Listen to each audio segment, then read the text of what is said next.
What else have I got here? I got SnooNet, but I'm not in anything on SnooNet. Let me find Sally. Hell yeah. Yep. I think Sally liked us better when we had those crazy. What do we had? We had the videos where they were like the dripping paint and so forth. All right, let me let the LRH server know. Hell yeah. Then let me let the JRE server know. Hell yeah. And then I think we're going to let the politics server know. And I don't think the hip hop server gives a fuck today. Hell yeah. All right. So those are the servers that we get involved in our creative writing process. So yeah, my name is Zach CYZ. I'm a writer from Brooklyn, New York. We're currently in the midst of the coronavirus crisis.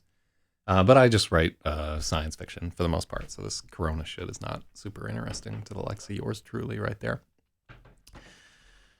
It's just a real boring apocalypse. No fucking zombies. The virus is not mutating people or, turning the whole city into a giant orgy or any of the stuff that I would write as a premise. Oh shit. Shouts to Cheese Lovin' Frank right there. Yeah, I gotta tell you, it's just been kind of like relatively boring and hard to get pussy. So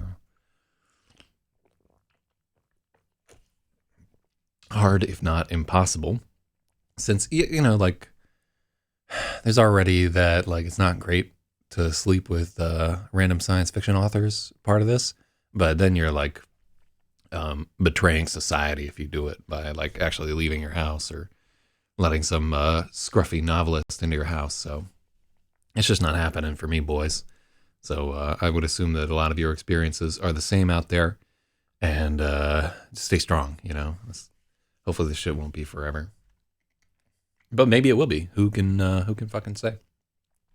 Could be some 12 Monkeys type shit. I keep looking for Brad Pitt to come screaming out of a time portal. Well, if you've never seen the stream before, just a short synopsis. The story that we're going to be working on today is called SPACETARDS. This is a story about a platoon of space marines who've been infused with tardigrade DNA. Actually, infused is the wrong term. They were genetically engineered from the offset, hatched to do this, so that they have a supreme resistance to radiation. They can take radiation that would kill any other animal other than their little tardigrade water bear buddies. But a consequence of that is that they're not the fucking brightest stars in the galaxy right there. And the reason why these tardigrade augmented recon salvaged demolition or whatever, I can't get anything right there. Tardigrade augmented recon salvage demolition marines. I think it's like recon specialist demolition salvage. It's at the front of the book, but I just can't remember as this is going on there. The reason why they've been created is in this world, they're in the deepest reaches of space. There's this anomalous radiation called Herald radiation that will appear, and shortly afterward, a giant alien spacecraft will pop out of it. And this radiation disables everything electronic, like any kind of circuit board or fucking transistor or whatever. It just wipes those out. So these Marines are an organic answer to that idea. They fly over to these mysterious alien hulks called whales in a special analog spaceship and go inside and try to take back as much, what do we got? Tardigrade augmented recon salvaged demolition specialists. Yeah, that's it. That was exactly demolition, whatever. Tardigrade augmented recon salvage demolition specialists. Yeah. And so far in the book, that's what they do. They're all about tearing open doors and making their way through this alien craft and trying to figure out what's what. And so it's just kind of fun to follow their adventures and see the dumb shit that they do. And some of the really smart shit that they do. So we just, in chapter 7, we just had an argument between the ship's pilot, Bonzo, and their sergeant, Gunny.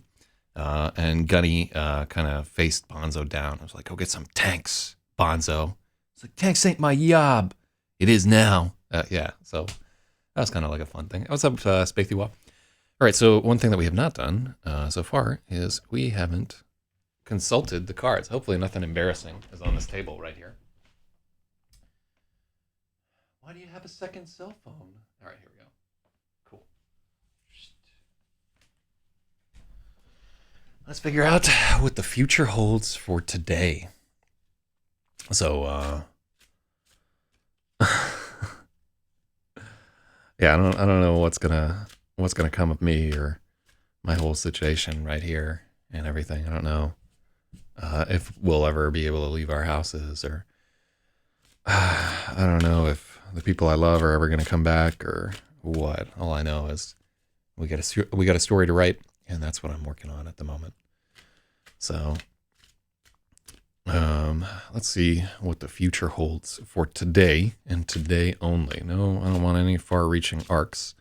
I just want to find out what's going to happen to us today. Okay. So card number 1. No, here's an old friend. It's going to be the 8 of Cups.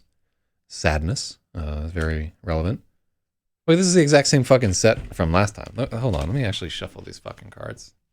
Yeah, because the second card was the same second card from last time.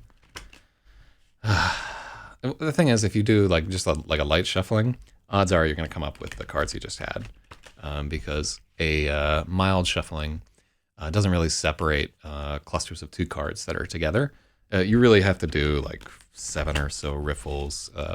There's math behind it, and nerds care about this, but I'm not one of them. So I like how the little flecks of dust that have landed on this black velvet card magic pad kind of give it the appearance of stars. Yeah, I kind of I could actually fuck with the color, and in fact you'll see there's a color filter on this, but right now the aperture on our camera is set to automatic, so it's filtering it out. As soon as we add a card, everything will be bounced into space. Okay. So there we have the 10 of Swords, defeat. Here we have the Page of Cups. That is the beginning of emotional awareness. And then here we have Justice. So defeat is kind of unequivocal. Defeat is about coming to the end of the road as a combative person, right? Because ultimately, if you keep going to war, eventually you're going to lose, right? If you keep picking a fight with people, eventually you're going to pick a fight with somebody who will just wreck your shit. No matter who you are, no matter how big you are, there's always somebody out there bigger. So in a way, this represents the end of violence and the end of division. Eventually, somebody gets consumed. So the Page of Cups is an interesting secondary card. So we'll look at this as kind of like a past, present, future for today. So we began this day. It started off really bad. You were defeated from sleep. That's right. Yeah. Once again, or maybe you were defeated in your attempt to sleep, or whatever. The Page of Cups. I want you to take a gander. This guy is about to have a drink of a cup with a fish in it. So he's not on top of everything that's all around him. He's sitting on the beach right here. There's waters rolling beside him. He's fripped up in all this. And yet still, as we gander upon this individual right here, he seems to me to be, I should just hold these up every time. I wish I had like a steadier grip, to tell you the truth. But as we gander at this individual right here, he doesn't seem too concerned with his headdress and so forth. The cups are the suit of water, passivity, emotion. So you can see, and because it's the beginning of, it's like sort of the royalty of the suit go from page to knight to queen to king. So this is sort of the youngest appreciation. So I want to say that today we're going to be learning something new about ourselves. And so justice, as I often say, there's no justice, there's just ice. But if we take a look at justice right here, it really does represent few of the cards are just about what they're about, but justice is justice in the very cosmic sense. Really does have a lot to do with justice, believe it or not. And so as we gander on this very archetypical representation of justice, we have to wonder, what was our defeat today, and what will be the recompense, and what will we learn? So by the end of today, the things that were wrong when you woke up will be right. So that's a pretty powerful draw right there. I'm happy that that's going to happen. I don't know what the hell was wrong when I woke up, but I can think of a few things. They're personal. I'm sure that like each of us had a thought that was bothering us at the very beginning of the day, maybe something that we shoved aside and then cranked it for the first time of the day, or brushed your teeth, or, you know, like took the dog for a walk or something like that. Whatever that buried worry is, know that you're going to come to a realization, and it's going to be all right. So Spathiwa says, I like spreading cards out on the table and swipe scrambling them. I learned to do that as a kid for unrelated reasons. I've been mentally 6 years old ever since. Yeah, so that if I had a bigger pad, we could potentially do that. It's really bad for your cards. You don't often do that with tarot cards because it tends to wipe the printing off of them. In fact, tarot cards, you're not even meant to riffle sort. You're just supposed to do a pile sort every single time. If I were smart, I would have done a pile sort before the whole thing. If I were really smart, I would come up with I would just like pick the cards I was going to do and compose like a very compelling narrative every single time, and fucking build this show to soccer moms and Karens, and they'd all be about female empowerment and how Orange Drumpf Dorito was going to get cast out of office. And what got me into tarot in the first place? Yeah, it's just like natural for gyps. It'd be like playing basketball if you were Jewish. All right. Well, I feel satisfied with that reading. I like the idea that all will be made true and all circles will close. Yes, hello to Haggard Wound right there. So Red Boss is saying, where's the previous text? I haven't posted it yet for this one. Normally, I'm posting this every day, but we're just not going to post this guy until it's done because it's short. So it's going to be done in about like 4 days, I would say, at this rate. Maybe like a week from now. So you're just going to have to wait. I know, right? If you're a patron of the show or a patron of Zach ZYZ, send me a message or something like that. I can hook you up with like an EPUB or something. But if you're not, you're out of fucking luck. I've just been too lazy to make the post. Maybe I should do that today, but honestly, associating my career with this particular work isn't going to do me any fucking favors. You know what I'm saying? But it's not like that career is doing gangbusters anyhow. So things to think about. Previous text to follow the plot. Well, the plot so far has just been that these special Marines, very special Marines, have entered this spaceship, and they've just made it into one room so far, and nobody has gotten killed yet, which is it's legit. Well done, tardigrade Marines. But yeah, like I don't have it posted up yet. Maybe I'll do that today. No promises. I'm not promising anything except for the Friday night shows, and that I'll do this every morning. Just because like that's the limit of my attention and enthusiasm for this life. Real talk. All right, so chapter 8, SPACETARDS by Zach ZYZ, read by the author. There were 2 discs in the teardrop room, triangularly opposite the ones they'd broken through. Yeah, we said this already.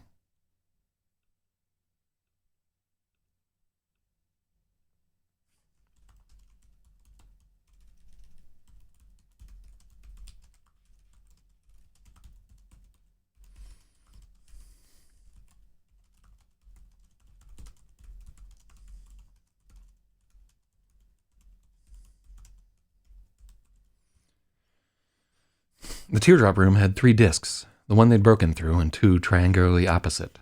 Things often came in 3s on a whale, and triangles were a favored shape. No one knew why. Maybe the whale makers came from a world... Oh. No, what do we got? Oh, shout out to Red Boss right there. Maybe the whale make... maybe the... That would be capital. Maybe the whale makers came from a world where there was danger on all sides, and they'd evolved into pyramids with eyes on the back of their heads. Maybe they could only count to 3, like heaps. Gunny picked up...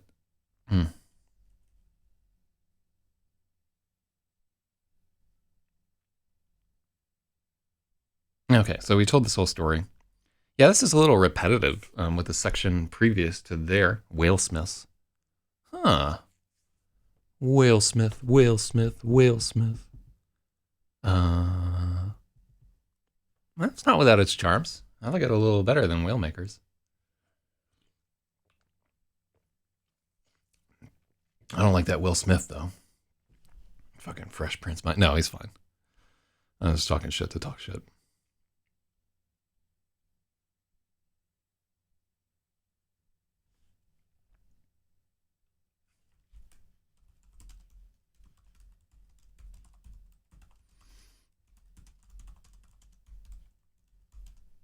They'd chosen to breach the disc with the plaque, reasoning it was more likely something valuable was on the other side.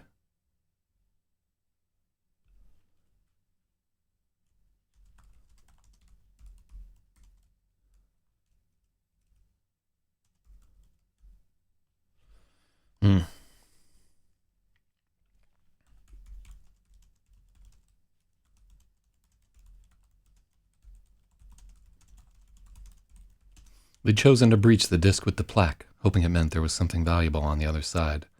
Maybe it means it's deadly dangerous. That's what plaques usually mean. You fucking... What are you thinking, Space Marines? Aware there was...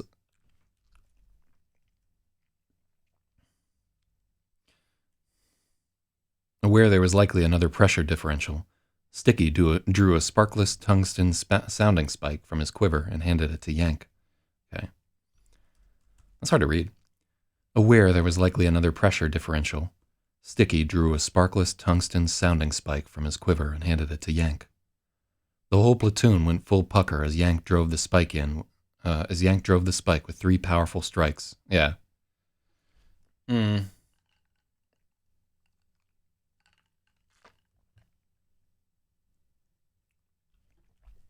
Yeah, I don't want that rhyme there.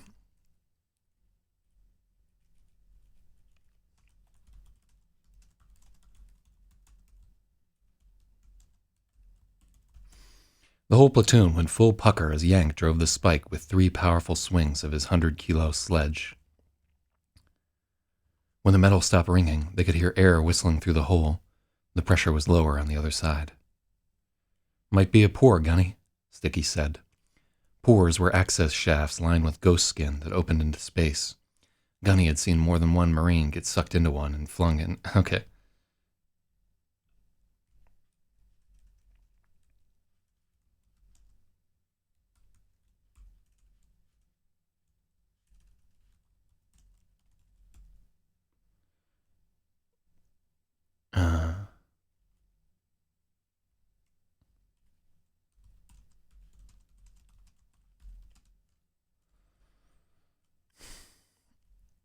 Might be a pore, Gunny. Pores were access shafts lined with ghost skin that led out of the whale. It should be out of a whale. Might be a pore, Gunny, Sticky said. Pores were access shafts lined with ghost skin that led out of a whale. Gunny had seen more than one Marine get sucked into one and flung into space. As the gas was sucked out of the, let's see. As the Cylian was sucked out of the teardrop chamber, Gunny felt a thrumming in the floor as unseen...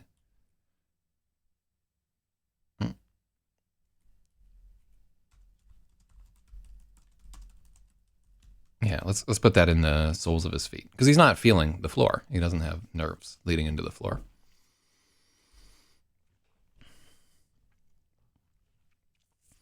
So as the Silene was sucked out of the teardrop chamber, Gunny felt a thrumming in the soles of his feet as unseen machine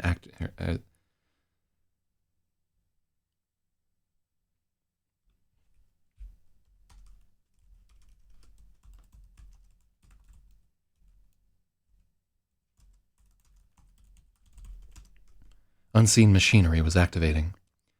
Behind them, the temporary airlock they'd vac sheeted together was billowing. More Silene was pumping into the room, trying to bring it back up to pressure, though there was no clear indication where it was coming from. Gunny frowned. He hated problems he couldn't see. Yank and Heaves widened the spike puncture with crowbars, and the thrumming in the floor increased while they waited to see if anything blew.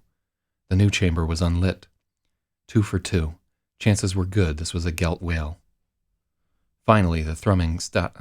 Finally, the underfoot thrumming stopped. Finally, the thrumming underfoot stopped.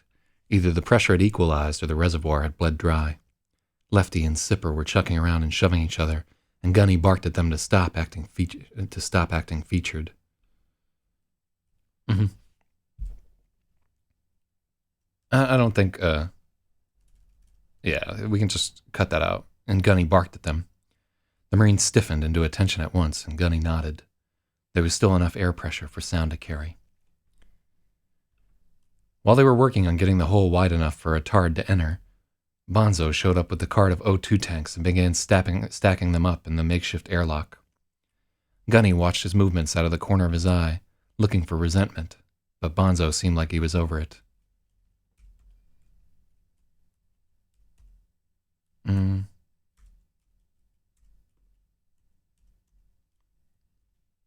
What's he looking? So,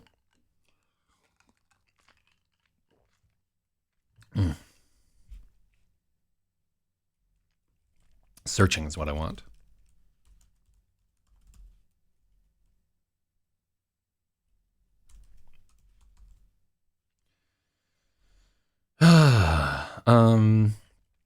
Doesn't it have a different meaning if it's capitalized or not? I think you're probably right that O2 should be capitalized. In fact, we probably shouldn't even have O2. We should probably say air. I'm not sure if these guys are on pure oxygen or not. I guess they would probably be on pure oxygen. That makes sense. I just did 2 sentences.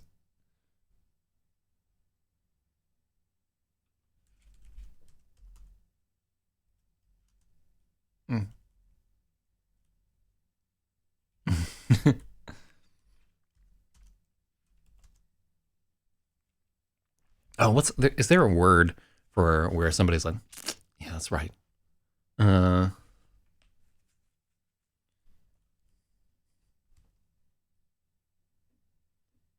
Like they would nickname it like OX or something like that. Maybe I'll just call them O2 tanks. That's easy enough.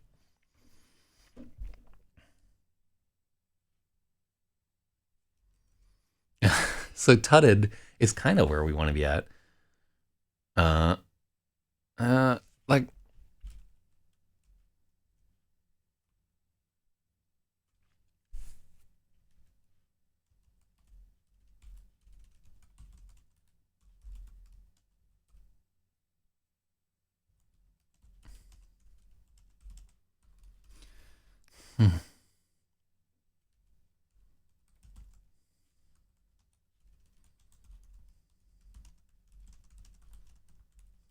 Gunny gave a superior lift of his chin. That sounds fucking clunky as hell.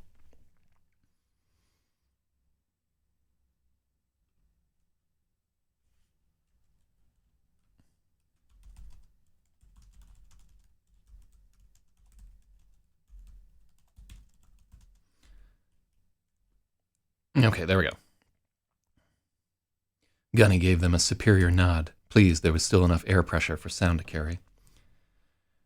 So really good note from Spathy. Yeah, I got to figure out how to, because especially for Lemon maybe, like this is too short to have like a leaderboard and so forth. But I got to figure out the way to do this leaderboard. But I definitely can't take myself out of the story while we're working on it to like be tabulating some shit every single time. But yeah, yeah, I definitely want like a plus plus or something system right there because that edit from Spathiwa, great. We're definitely looking for sentences where we repeat certain constructs and so forth because it's jarring to the reader if you do the same shit like a couple times in a row. Auto tanks, oxy tanks. I don't think. Oh, I think we just call them tanks for the most part. I don't know that they would necessarily have a. I think they just call them air tanks, oxy tanks, hydroxy tanks. It's like a whole fucking tank full of hydroxy cut. They just clean out their lungs. There's something eerie. What are you doing to me, Red Boss? Something eerie about this room. I don't think tards think like that.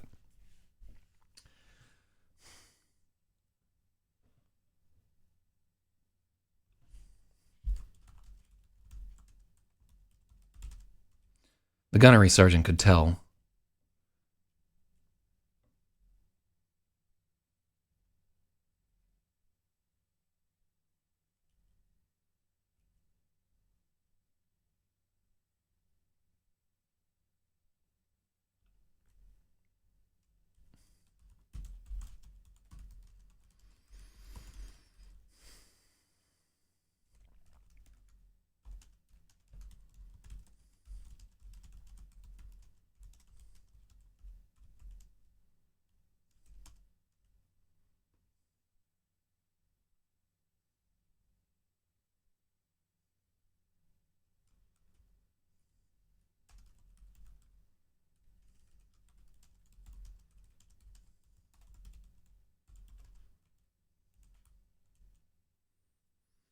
There's something queer about this room. Yeah, just a bunch of featured Marines chucking each other, shouting double pigger.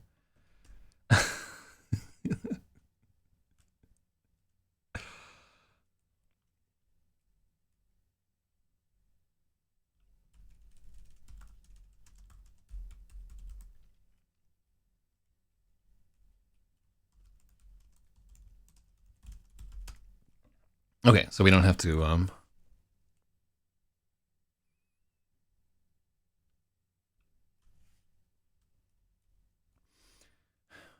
while they were working on getting the hole wide enough for a tard to enter.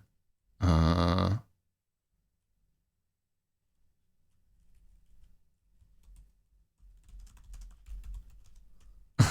yeah, we don't need to. While they were working on widening the hole, yeah, let's see how homoerotic we can make this particular passage. I'm so game. While they were working on widening the hole, actually, like, is that a good idea? I mean, honestly, we could just cram in as much gay sex sort of subtext as possible. Um, we could absolutely just have like every fucking paragraph in this story just dripping with pre-ejaculate if we felt like it. They worked up a sweat trying to gate that all. God damn. I think we shouldn't do that, and that we're all just thirsty as fuck because we've been confined to this sexless existence by the coronavirus. Jesus. Uh, Society's gonna be so fucking weird at the end of it. We are not meant to live this life, man. But yeah, I should be thinking about how this isolation would affect people in space and um uh but all right, let's get on with this whole thing there. While they were working on widening the hole, Bonzo showed up. Lefty and Sipper were checking around. Uh, Bonzo showed up with the cart of O2 tanks.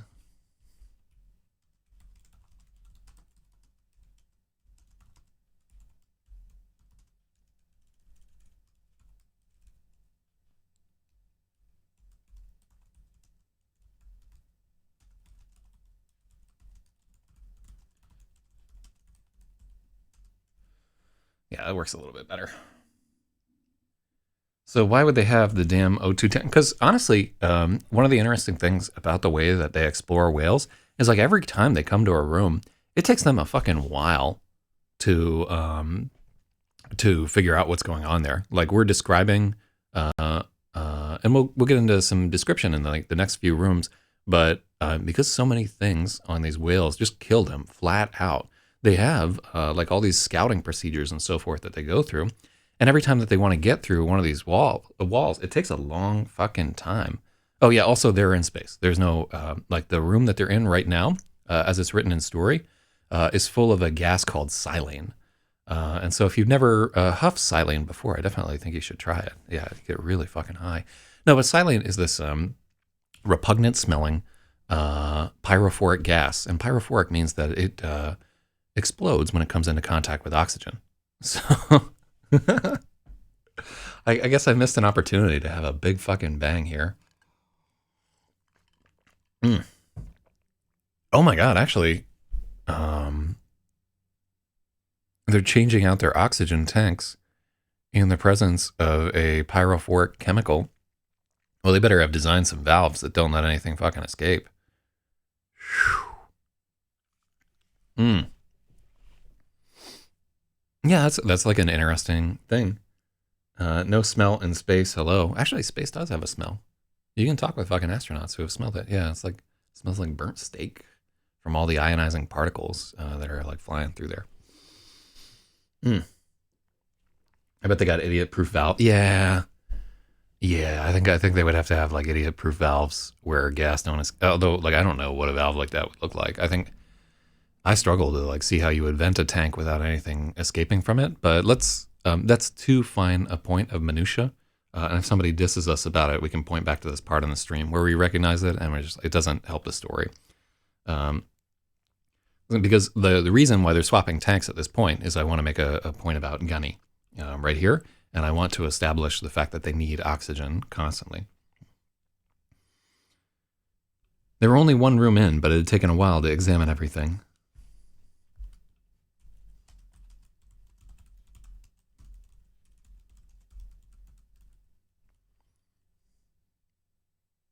Oh, I can fix this.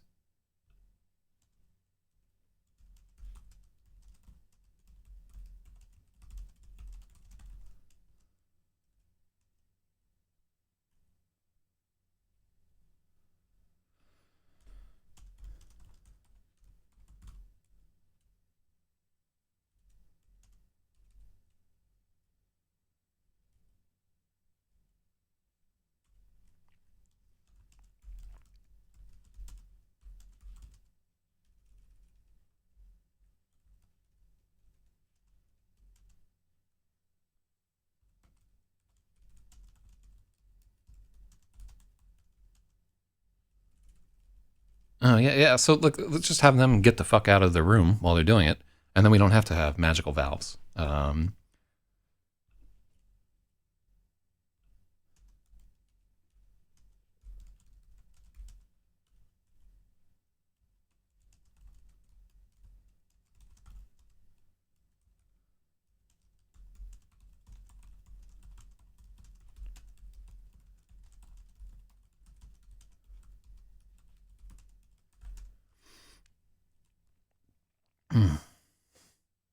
Yeah, they're cutting.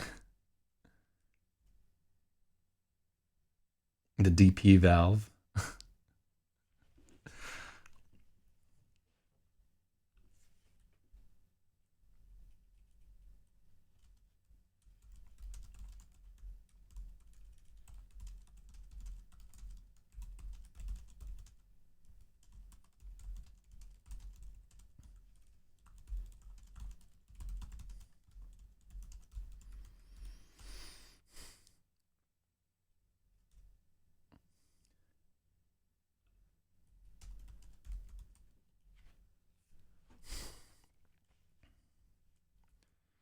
Okay, so they were only. I like this. This is like actually like a great. This is exactly why we do this kind of editing on stream right here. The realization, like if you've ever done scuba diving or any kind of work in where you're required to use an oxygen tank, you'll know that like you don't swap tanks without fucking gas getting spurted out of there, right? And if they're in the presence of like this pyrophoric gas, silane, even though it's at a low concentration at this point because it's flooded into the next room there, They're not going to want to just have pure oxygen shooting out into that shit. They'll catch themselves all on fire. So this is like a really and one of the motifs of this is that Gunny is the one that's keeping these guys alive by thinking of shit like this, right? Gunny is the one who has like two functioning brain cells to rub together. So Red Boss says, are we making this up or editing? Well, part of editing is writing, all right? Part of editing is like finding things that aren't right and making subtle changes to make it a better book. So as we're going, and this might be a good time to like go into how book editing works. What we're doing right here is the initial edit of the rough draft. So this is, we haven't done another editing pass on this guy. I think I did some slight editing at the very beginning, but not. So in your initial edit of the rough draft, you're looking for big problems with the story. Problems like this plot point doesn't make sense. These things are too slow. This character is flat. You're looking for those big things. And in some places, you'll be completely rewriting a whole section if it's dog shit, or if it doesn't make sense. You'll be cutting entire chapters in some places. So this is all about, this edit of the rough draft is about getting this work into a shape where we can give it to an editor, and that very expensive editor won't have to spend like 45 minutes of her time researching like, hey, does Silane actually work like that? Because we've already done that work, right? An editor is going to cost me $40 or $50 an hour. I want to get as much of that work done myself as I possibly can. So after we do this, I'm going to do a proofreading pass of this story, because no way, no shape, no how do I want fucking somebody I'm paying $50 an hour to be fooling around with a semicolon. I don't give a shit about a semicolon.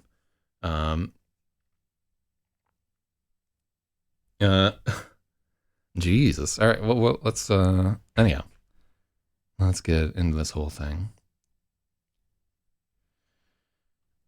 There were only one room into the whale, but it had taken some time to examine it and run through the stringent scouting protocols. That sentence does suck, if that's the one that you mean.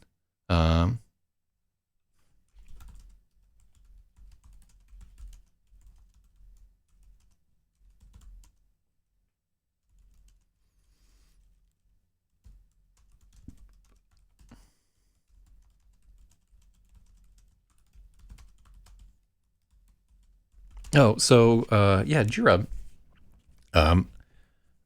says during the Gravid edit, I talked about male versus female editors, and I think it's pretty fucking critical that Gravid be edited by a woman, if not edited directly by a woman, which would be my preference. Then we should definitely have a secondary edit done by a woman, just to get all the parts about vaginas that I fucked up correct. You know, it's something where you really need the life experience of walking around all day as a woman to really understand what's going on, because the story is written from the viewpoint of a woman. I'm a big fan of if you're a woman, having your work edited by a man, and if you're a man, having your work edited by a woman. And I'm not going to get into like fucking, two genders, whatever they are, but I think all of us have a very different journey through this life. And if you want to take it down to like the most basic difference in this world, like one of the most significant differences that you'll have with another human being is going through life as a separate gender. I do not want at all to get into like the whole trans, non-binary, whatever. If we're just talking about traditional gender representations, there's a significant amount of difference between men and women. Just the way that our brains are set up, the way that we're socialized, the things that we think are important. And even in a story that doesn't have any women in it, like there is one woman in all of SPACETARDS, other than the smarts, and she's just described as being attractive. That's her only real personality, and kind of a bitch. Great, like I'm fucking Isaac Asimov over here. But I really think that perspective outside of your own is one of the most valuable things that you can get. And in my experience, women are better editors than men, just flat out. But having worked with male editors also, while women like overall are better editors, when I work with male editors, and this is small sample size, right? This is not enough to like make a natural law out of this or whatever there.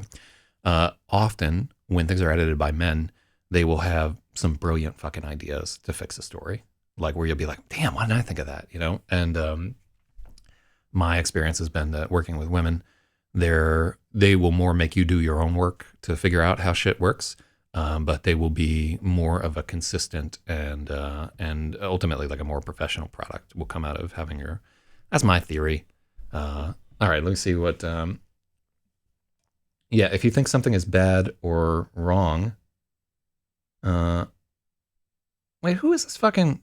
I gotta say, most of the feedback that's coming from Red Boss is not particular. I don't even know what the fuck he's talking about right here. Yeah, so if you want to change a sentence or something like that, try and put in as much of that sentence as you can, so I can know exactly what you're talking about, and we'll take a gander at it. But the situation, well, we haven't even got to that fucking sentence yet. Yeah, wait until I get to a sentence, because I might already know that it's fucking horseshit. God, ugh, that's irritating right there. All right. Yeah, please, if you're out there, wait until I edit a paragraph to start editing a paragraph, because odds are, if something needs to be changed, I'll probably have an idea about it. If you see something super glaring or whatever, let us know. But yeah, during the course of the editing, we will stop and answer some questions and just shoot the shit and so forth. It's not like we're just going the entire fucking time. So let's work on this paragraph, which some have said is not a great one. The platoon was only one room deep. The platoon was only one room deep in the whale, but it had taken a lot of time to examine the teardrop. Yeah, I like that better than stringent scouting protocols. Gunny ordered the Marines to exit the airlock in pairs and then swap Tank 3 when they were no longer in the presence of pyrophoric gas. Let's call them his Marines. Some gunnery sergeants would try to stretch out and save the dregs, but Gunny was an obsessive reloader. The situation in a whale was always fluid. It was best to be at 100%. Oh, I like that, yeah.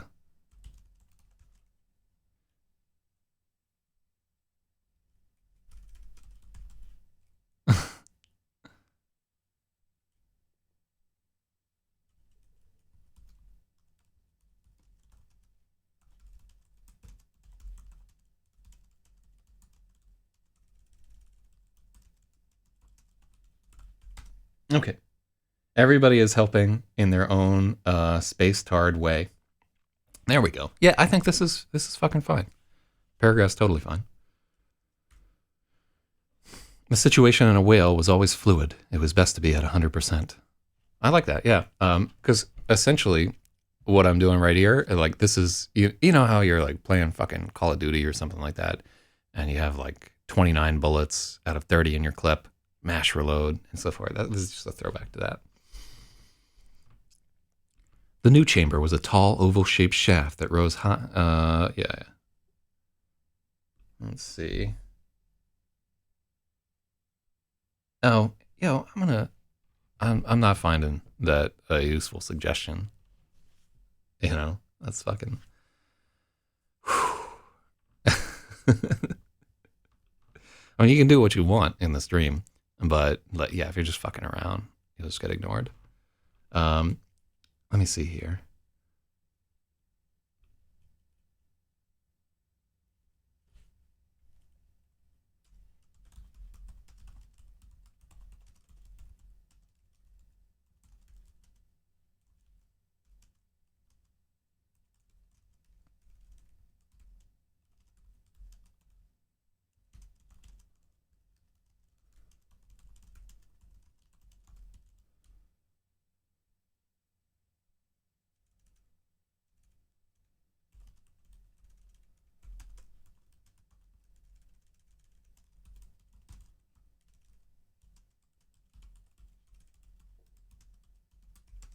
Mm-hmm.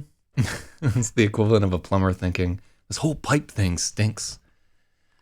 I used to work with an electrician, and like he used to say, you only need to know one thing to be a plumber: that water doesn't go uphill.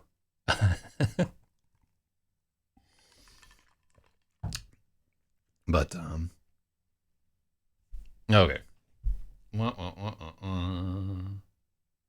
Boom. Yeah, that was it. Yeah, if you're just blogging the whole fucking time, we'll just take you off of the thing.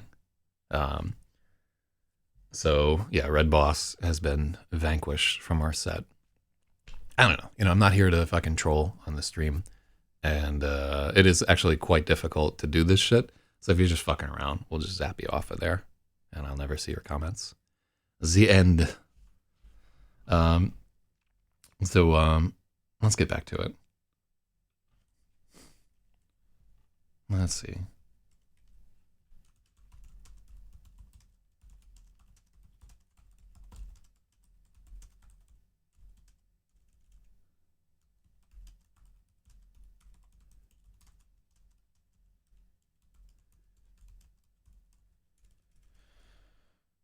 Hmm.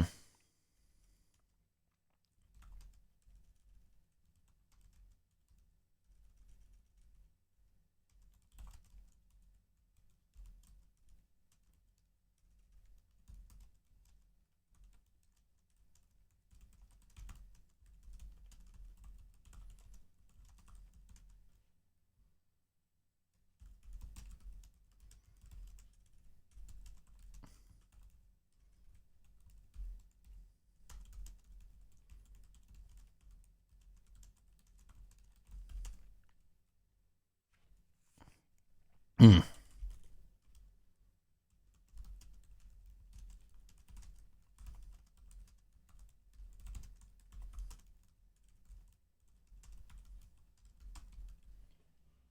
Oh, so shout outs to Atenshi right there, who has a right on emoji right there. That's pretty fucking incredible.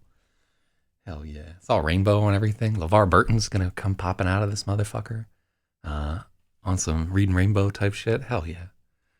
I'm with it. All right, what do we got here? Through the breach. And so this actually is like a pretty, it's not a good start to this chapter. So we're going to rewrite this paragraph. Through the breach, Gunny peered into the new chamber.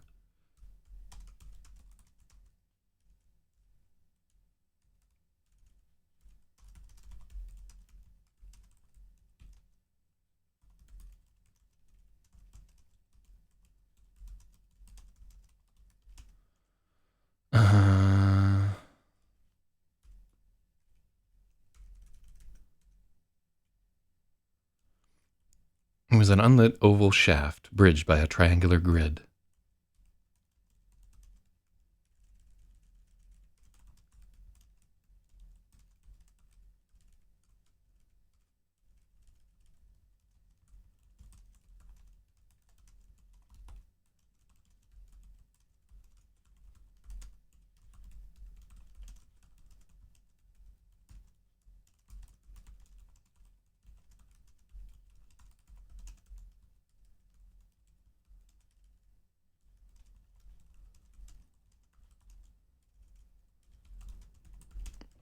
I like that better. Okay. So through the breach, Gunny peered into the new chamber. It was an unlit oval shaft bridged by a triangular grid. The walls were covered with glassy fibers that glinted in Gunny's chemlight.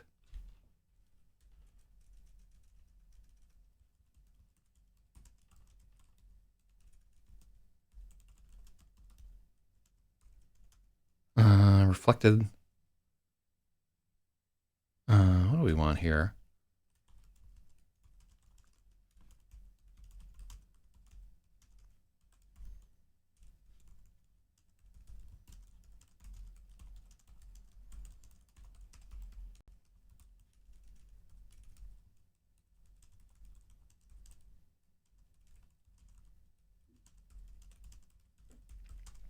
His light wasn't powerful enough to see the top or bottom.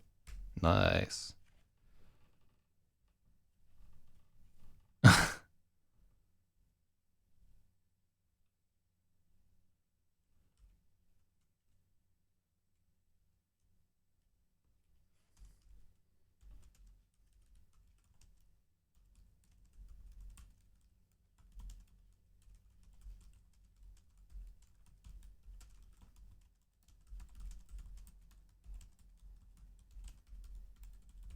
It has a beam. So these are like powerful enough that they're like search beams. And don't ask me how the fuck they're doing it. I don't know. Maybe they're every firefly that ever lived is sitting inside of these chemical lamps. But yeah, they're definitely like search beams rather than glows. So that should be important when you like visualize all these space marines like fucking around. You should visualize like this cone of vision kind of shooting around in front of them, and that they're mostly in the darkness for the entirety of this whole thing. Um, Really, we almost should have written this as kind of like more of like a horror piece, but it's not a horror piece. It's very much just science fiction action.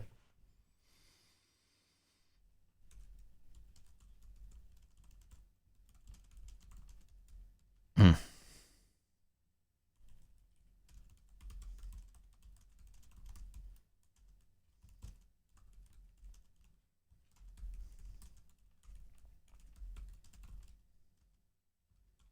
Oh, so the Don Data says shaft is a little phallic passage, maybe.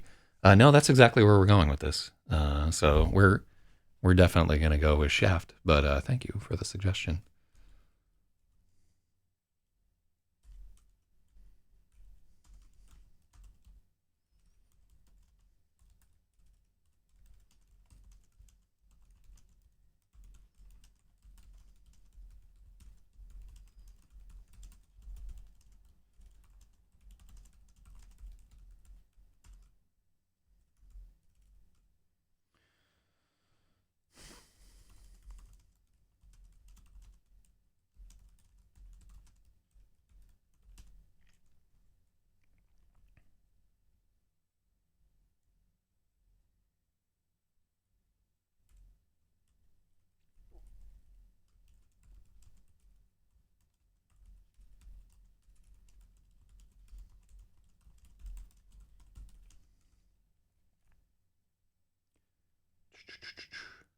Yeah, we're going for a phallic here and there. Yeah, that's a very like masculine story when it really comes out. There are no female space marines in this because they're all like hatched.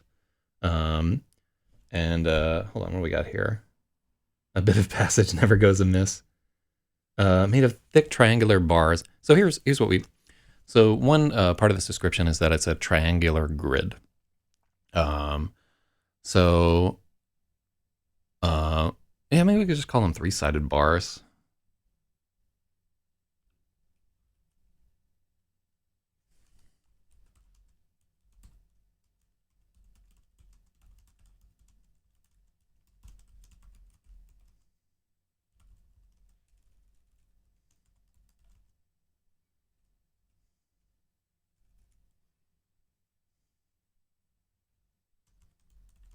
No, let's just check out triangular. Yeah. So yeah, for Red Boss, yeah, we just took your chats off of there. Like, I'm not banning you off of the channel or any shit like that. One, I couldn't do it. Two, I wouldn't want to. But if you're like consistently saying shit that's not helpful to me, I'll just remove you from the restream chats. I just don't have to fucking focus on it right there. Because, this is like it's not easy to edit things in the first place. And it's a relatively delicate balancing act of both interacting with people and fucking also like trying to edit a story. So if you're not being super helpful or actively being an asshole, we'll just remove you from that chat and I won't see you. And you can still chat in my other fucking channels. I'm not mad at you or whatever. Not everybody's going to be super helpful, but that's just how it is. It's the nature of the beast. Uh,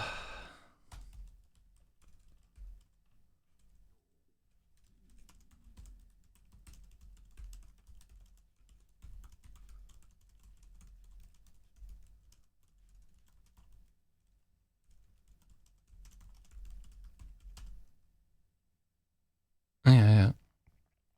Yeah, I mean, if the guy actually wants to participate and like be a part of this whole thing, just hit me up on hit me up on Discord or fucking IRC or something like that after the show. It's easy to unblock somebody, but yeah, like I did give like a warning there, and you didn't pick up on it, so I'm done with you for the duration of this stream.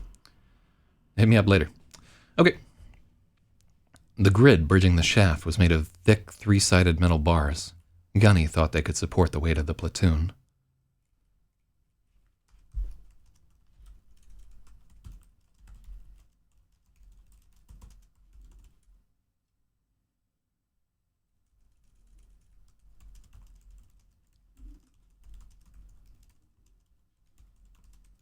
On the other side, Gunny could see another disc.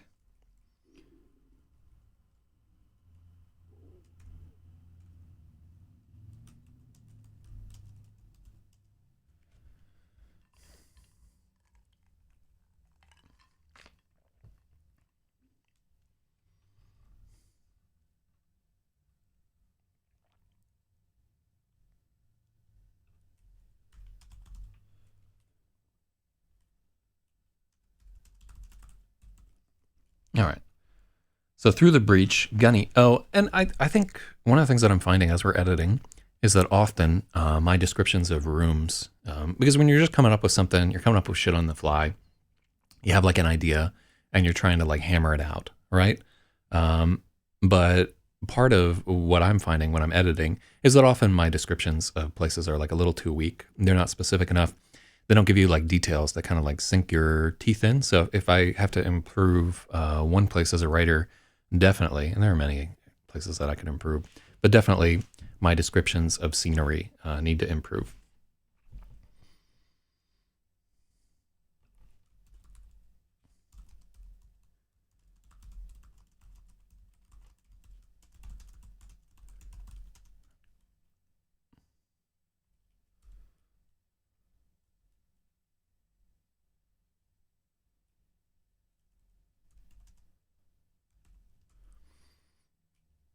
Okay.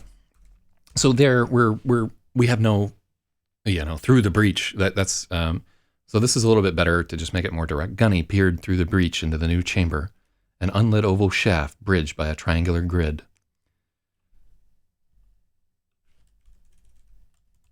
The walls were covered with glassy strands that shone in his chemlight's beam. Gunny looked up and down, but the light.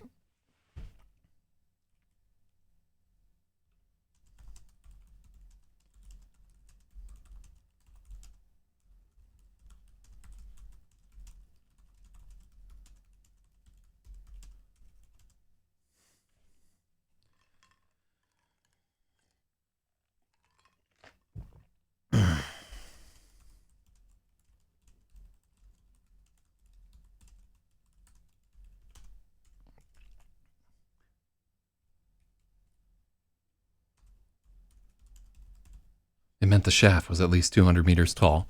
So let's think a little bit about flashlights, right?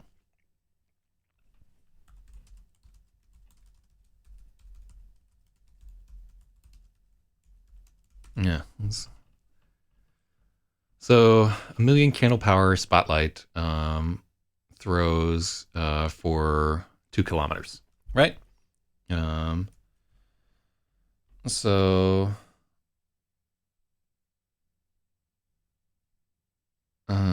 okay. So let's look for a chart.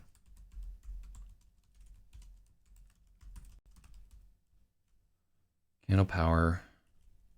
So I think we're gonna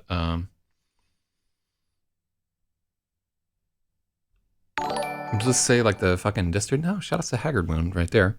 That doesn't show our distance. Candela distribution, horizontal angle, zoom lumens, like somewhere in here.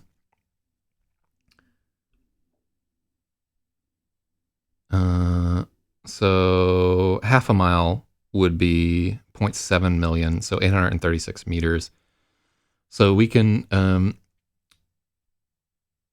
500 watt xenon, 45 million candle power. Okay, so this is like a luminosity for yacht beams. So like a 10-inch LED would be able to see for 860 meters. This is super cool. Whoa, look at this, like light source of intensity, luminous. Oh, damn. This is some neat fucking math type shit. Candle power, cost to produce. Yeah, like we're not going to get too deep into lumens, but yeah, it's not impossible that their lights could illuminate like 100 meters. I'm using that as like a rule of thumb right there. So I don't want to hyphenate chemlight. I want it to be a compound noun, just because I want to avoid hyphens where I can. Hyphens and hymens. Like if you haven't been fucked before, I'm not dealing with you. But Let me see. Then crowbarred the hole wide enough.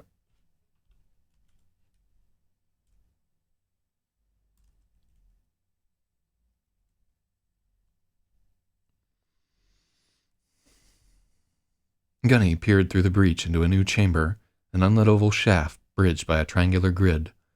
The walls were covered with glassy strands that shone in the chemlight beam.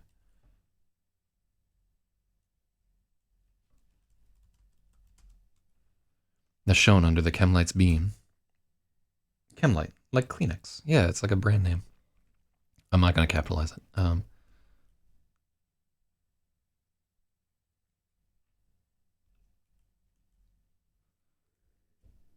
Gunny looked up and down the shaft, but his light wasn't powerful enough to reach the top or bottom.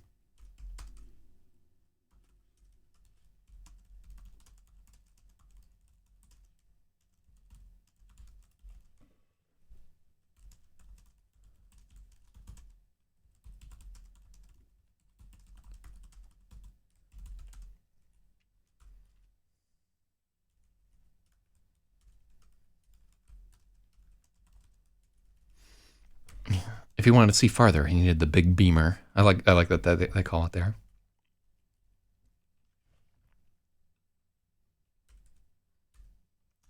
The grid bridging the shaft was made of thick, three-sided metal bars. Gunny thought they could support.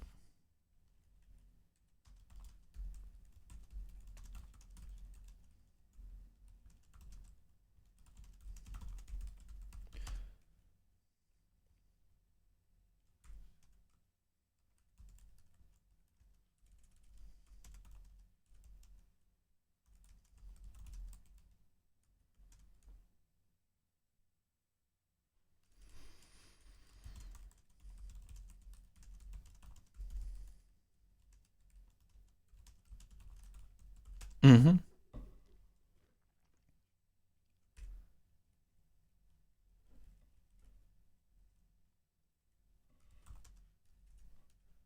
I don't like Gunny fisted.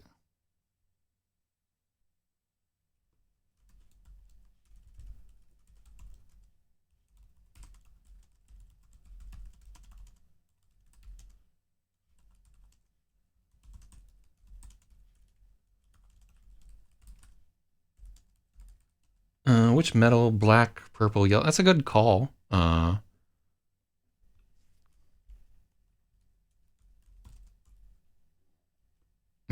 silver.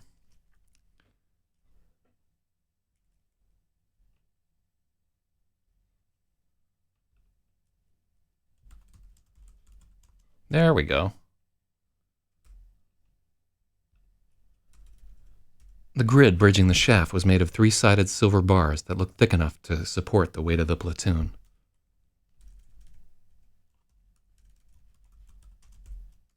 There we go. Better paragraph. Yeah, much better paragraph there. So, yeah, I don't know why my descriptions are so fucking... I don't know, maybe my mind is not vivid enough. But definitely that's a place where I sorely want to make revisions there. I don't like Gunny.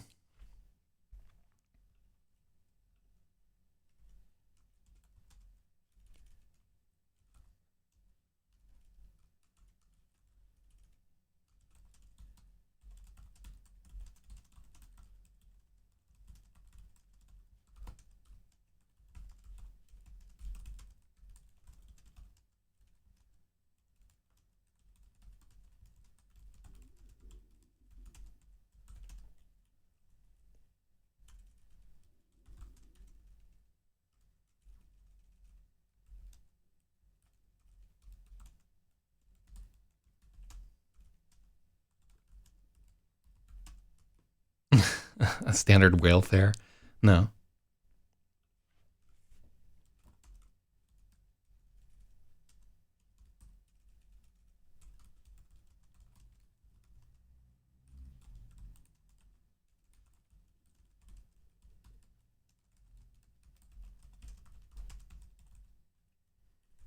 Oh, yeah.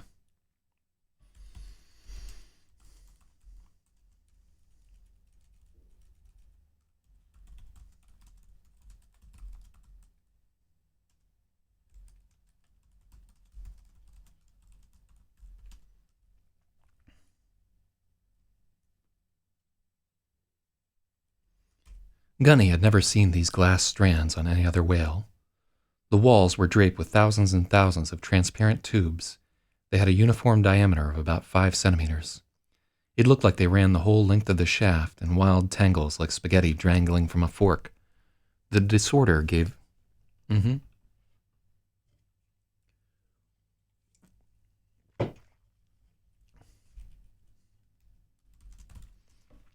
disorder among them gave Gunny pause.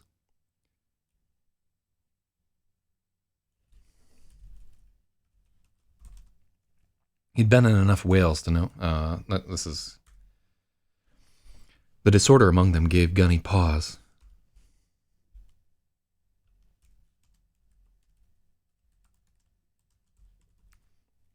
The disorder among the glass tubes gave Gunny pause. He'd been in enough whales to know that whatever built them...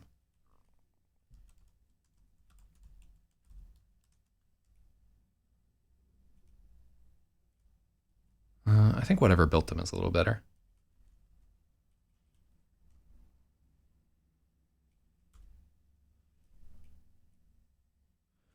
He'd been in enough whales to know that whatever built them didn't like disorganization. Everything was squared away and bundled up neat.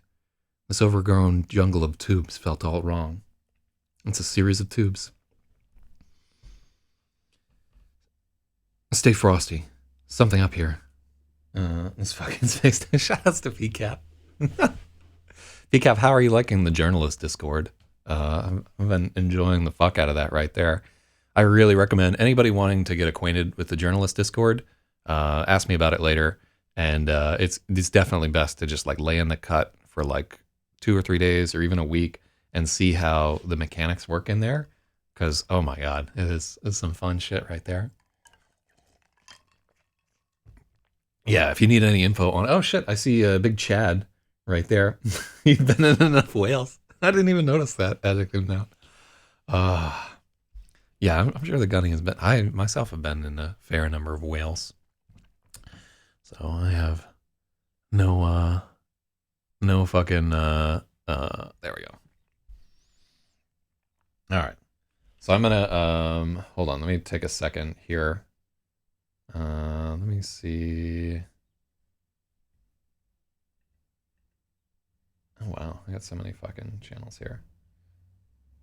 Filtering. I'm gonna go to the filtering settings. All right, we're gonna take Red Boss off of our filter right here because he's subscribed to the channel and shit. It seems like he probably actually gives a shit about this. I too am a respecter of journalism in that Discord. High quality. Yeah, fucking journalism is the greatest. It's a really fun Discord to be a part of if you know what's up and love journalism like I do.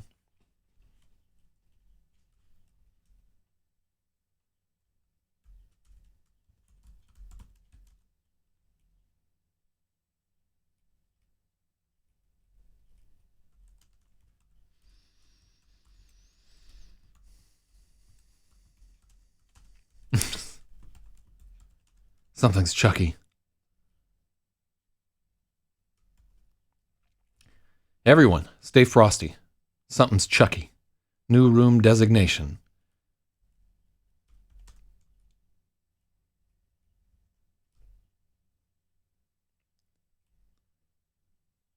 There you go. Yeah. I'm gonna cut you some slack there, because I too frequently get into a social situation and then say like the wrong shit, and then everybody hates me. That's every social situation for me right there.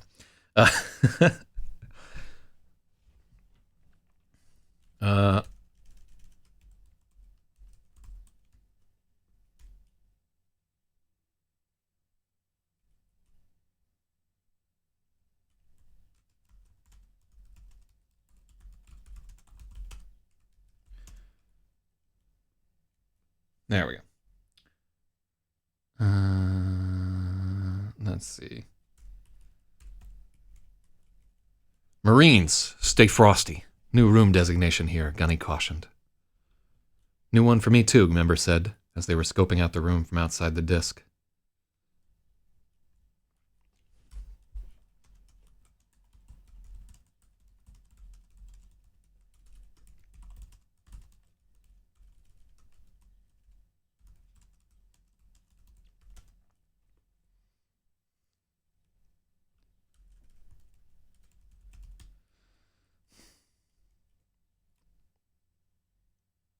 New one for me too, Gunny, Member confirmed as they were scoping out the room from outside the disk, doing all the initial probing and testing with Sticky's arsenal of rods and his periscope.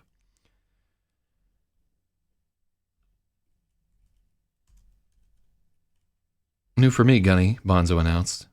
The excitement of the new designation had banished.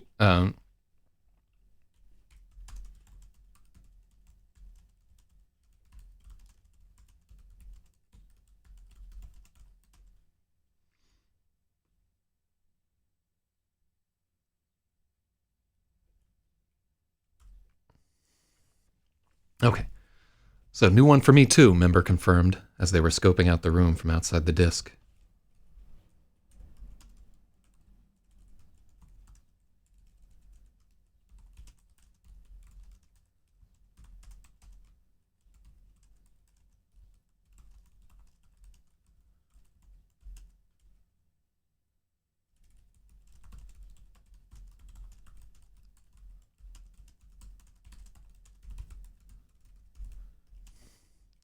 Member was making a sketch as Sticky was probing from the outside with his arsenal of rods and his periscope. I like that he has a fucking periscope to look into the rooms. There's more submarine shit later in the story right there. New for me, Gunny, Bonzo announced. The excitement of finding a new room designation had banished his dark mood. They lived for this. Collectively, Bonzo, Gunny, and Member represented the largest concentration of whale experience anywhere in the known universe. Yet every mission still managed to contain something totally new. It was practically a natural law. Whales were weird. Sticky's prober. I like that. That sounds good. This is a new room designation. Scout protocol. You're up, Yank, Gunny ordered.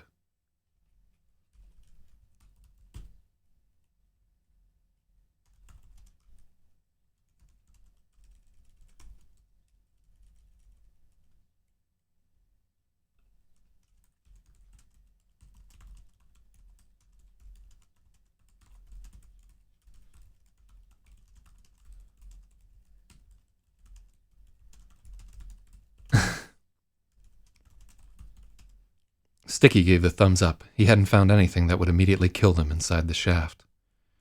This is a new room. This is a new room designation. Scout protocol. Okay.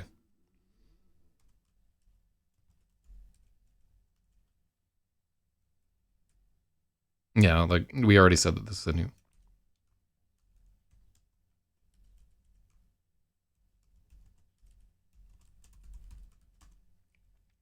Room is clear. Scout protocol. You're up, Yank, Gunny ordered. Right, and so that is a comma. The platoon had a strict rotation for the 1st Marine into a new kind of room, since they so often perished.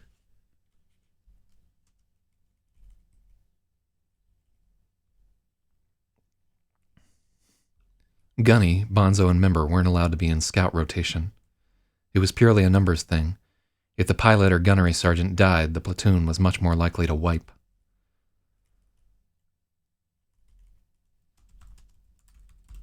Gunny understood the reasoning, but he still didn't like it.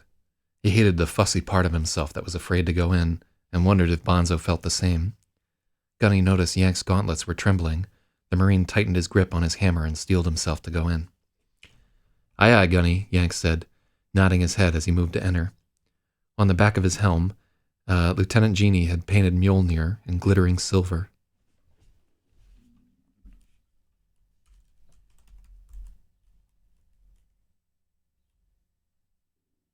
Mm-hmm.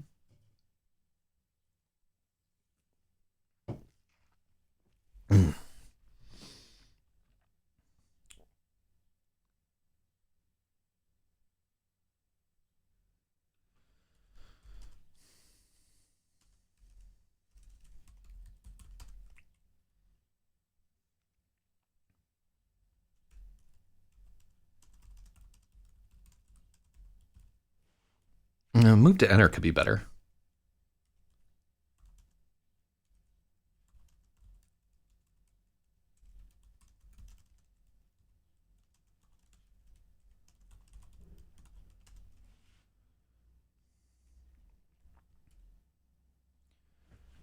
So I like that one little change where for a moment he just locks up at the threshold of the breach before he goes into the room. That's like a little tiny change that I think adds like a lot to the atmosphere of this scene.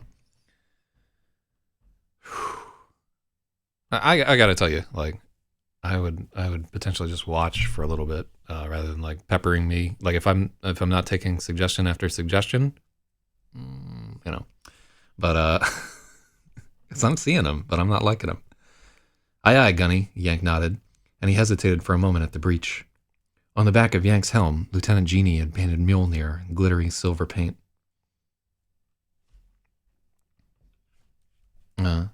So I think I want to have glittery. Uh,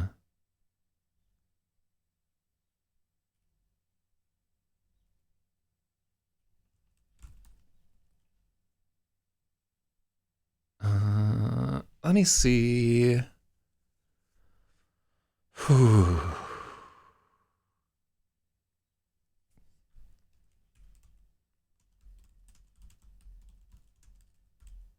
In lines of glittery silver, right there. Please advise too much. Yeah, way too much. Way too much. Yeah, um, just make sure. I guess I've never encountered this before. Like usually, people's suggestions are like few and far between. But keep in mind, we're not making changes just to make changes. Like every change that we make needs to objectively make the story better. And every word that we put into here needs to do a job in the story. So, it's like because I'm the one who wrote this story, like the stuff that's in here is part of like my vision for how to convey this particular thing that's going on there. So the changes that I'm looking for are not like not so much changes to like the thematic elements of the story that's going on. I'm looking for changes that fix problems with the language that prevent the story from being conveyed in a particular way. And that doesn't mean that if you have like a great idea, it's like, oh, what if this thing happened? Like, fantastic. But in general, I've been writing for a long time, and so like a lot of little words and so forth. Unless something feels wrong to you, just hang on to it for a second there, and we'll get to it. But yeah, too much, way too much. Why lines? So here's like a we want to say that like the I almost want to say what do you so let's take a look at what North see what this is like right here. That's like Norse knotwork. Ooh, I like the knotwork. Traditional Viking / Norse tattoo. Yeah, that's what I want.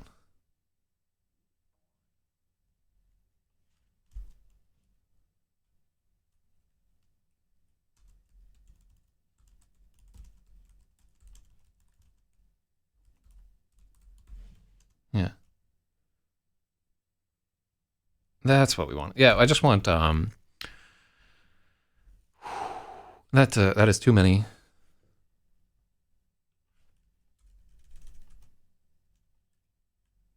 Silver lines of Norse knotwork. Does that work?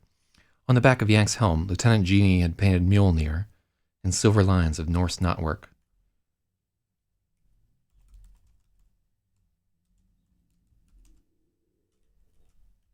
I want knotwork to be one word. Silver Norse knotwork lines. All right, I think that works. Because that's what I wanted to say. I wanted to, you know what I'm saying? Like, I didn't quite know how to get across this kind of like crazy. That's how I want the hammer thing to look right there.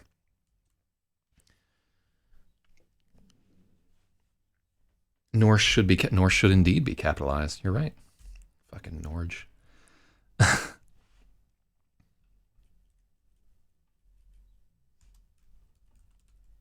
The platoon saw the first spark when Yank was carefully tapping his way towards the center of the shaft, testing each step. How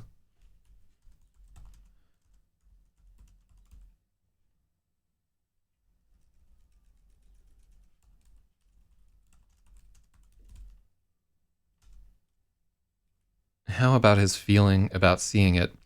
So already in this particular chapter, we have Gunny.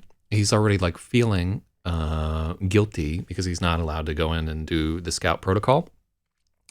So we wouldn't put another feeling there. You know, it's not like this is not a Lifetime movie right here. So we've already emoted something in this scene, and now we're more concerned with like the mechanics of what's happening.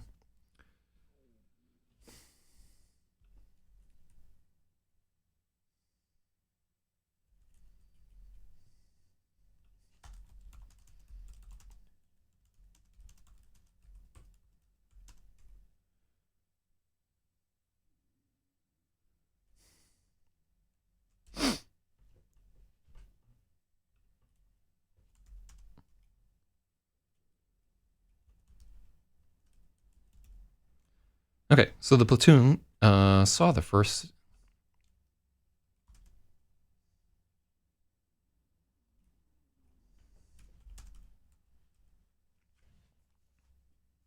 Are they fine lines or more? I thought about saying that they were.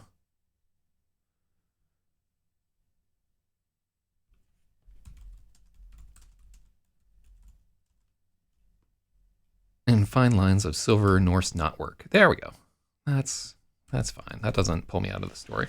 I think that's a good edit right there. So we go earlier into in the story. We talk about how the Tards aren't much for arts and crafts. So they have Lieutenant Genie, who used to be a tattoo artist, do all the helmet heralds, and so she's quite talented. So they would be good lines, not crayon lines. I just like that they're all shined up there.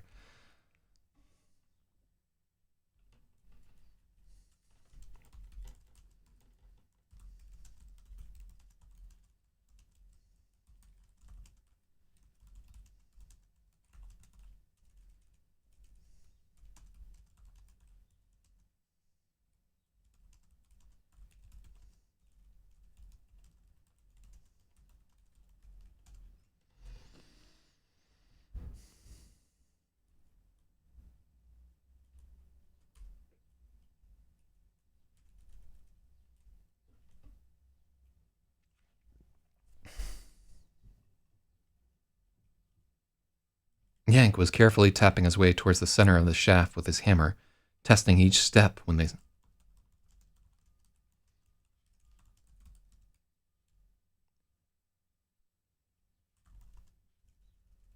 Uh,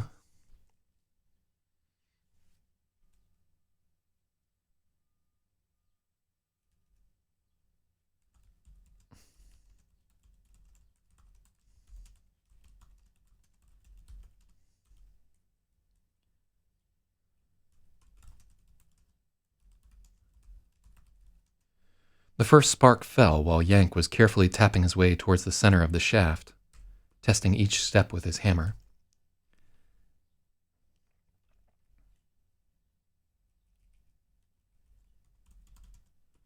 A bright blue spark dropped through one of the strands and shot down the shaft, racing downward in a ring of intense, increasingly. Yeah, so center of the shaft, double oof. Uh, mm. We don't need carefully here. Fuck you, adverb.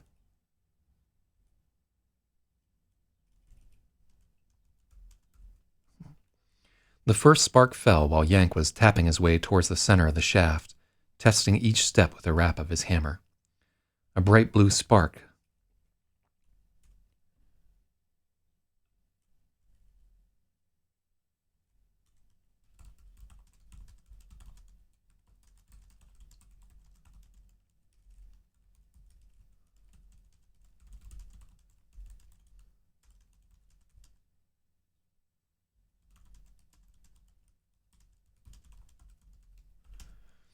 Okay.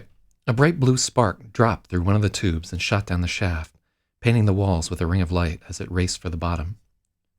In the keyed up silence, they could hear the whistling sound it made, like a bomb dropping in a cartoon.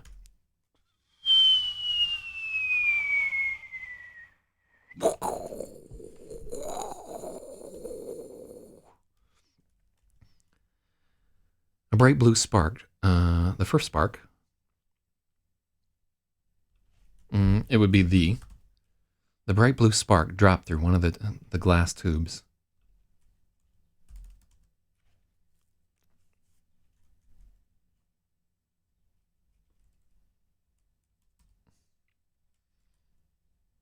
And shot downward.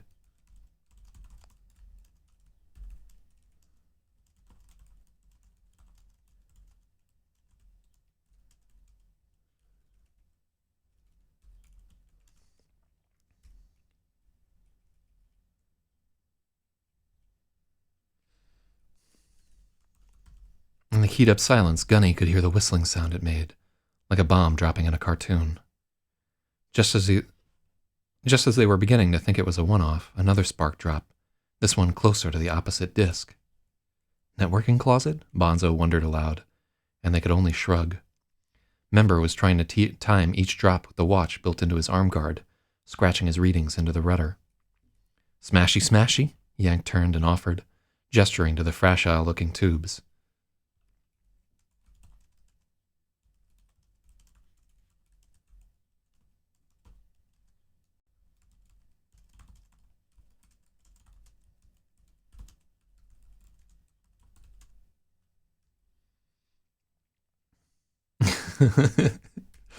Smashy, smashy? Yank turned and offered with a raise of his sledge, pointing the head at the fragile...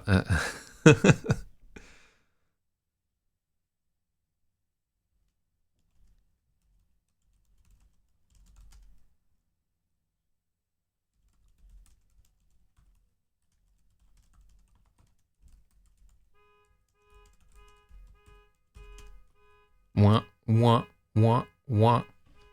Yeah, fuck everybody who has a car alarm, by the way.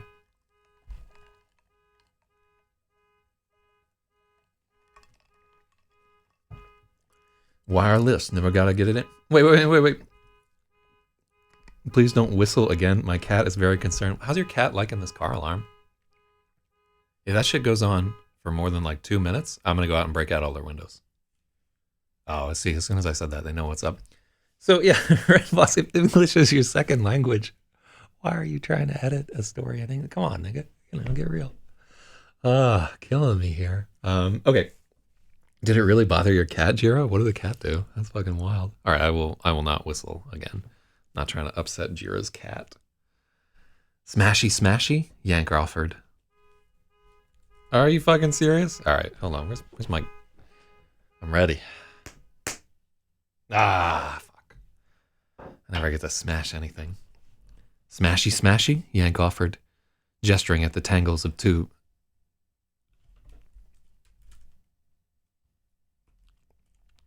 Gesturing at a tangle of tubes with the head of his sledge.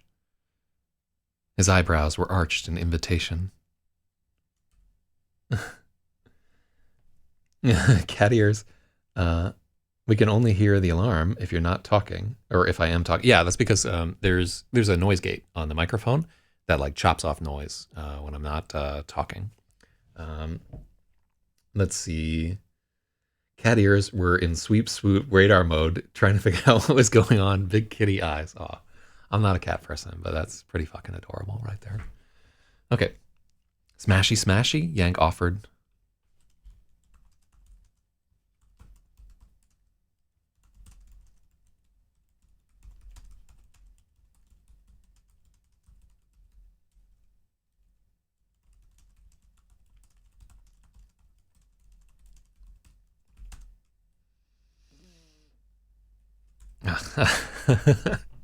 So, really and truly, like I've worked with like a lot of construction people in my life and been one, and smashy smashy is exactly the type of shit that we would say before offering to smash something with a fucking sledgehammer.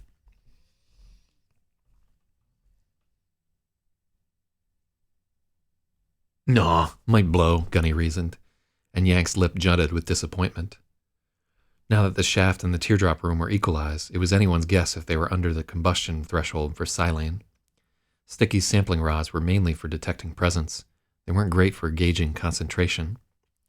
Yank ran through all the scouting checks, waving his arms, prodding, whipping around the jangle cord meant to trigger motion-activated defenses, even jumping up and down.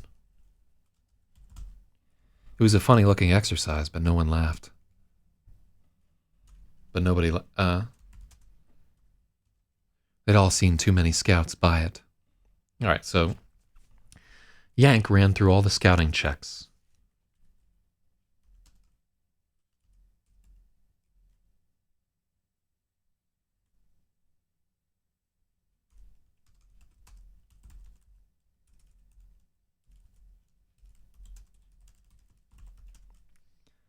Yank ran through all the scouting checks, waving his arms, prodding, whipping around the jangle cord meant to trigger motion-activated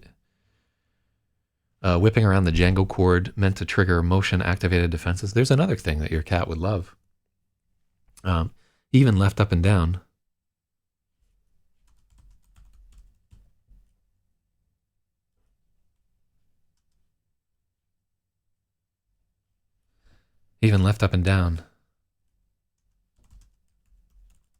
And shouted the alphabet. It was a funny-looking exercise, but no one laughed. They'd all seen too many scouts buy it.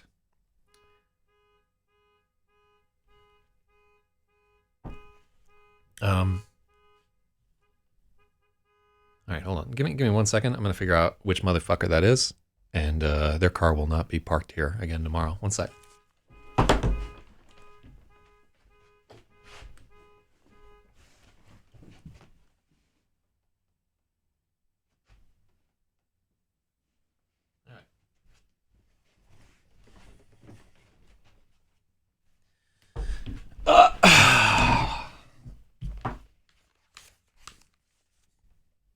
So if somebody's going to have,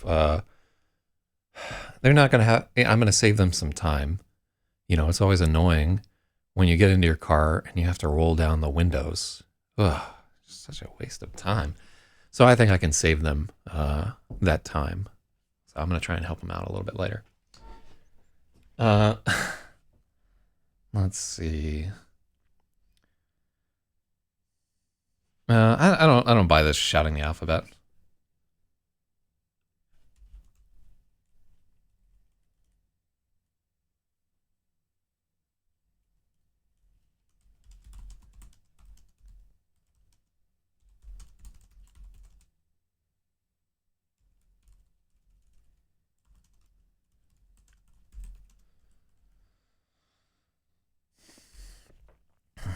At the end, he leapt up and down. The grid held.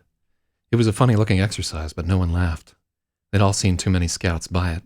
Okay, so I do agree that this is it's a colon check. It's a colon sentence. Yank ran through all the scouting checks, waving his arms.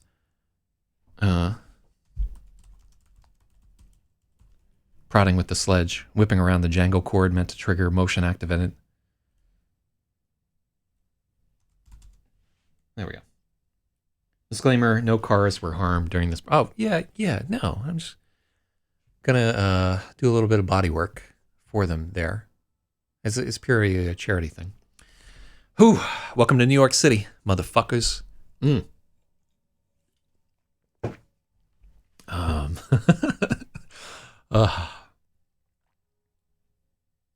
Wait, so no imaginary plot changes? Yeah, I mean, like, the reason why I've written the story is because I already have like a fucking, like I'm happy with the plot. The only times where we're going to make changes here to the sentences and so forth, or if something is wrong, right? Or if we have like a good idea that improves the story fundamentally. Let's take a look at like some of the suggestions that you've thrown in here, right?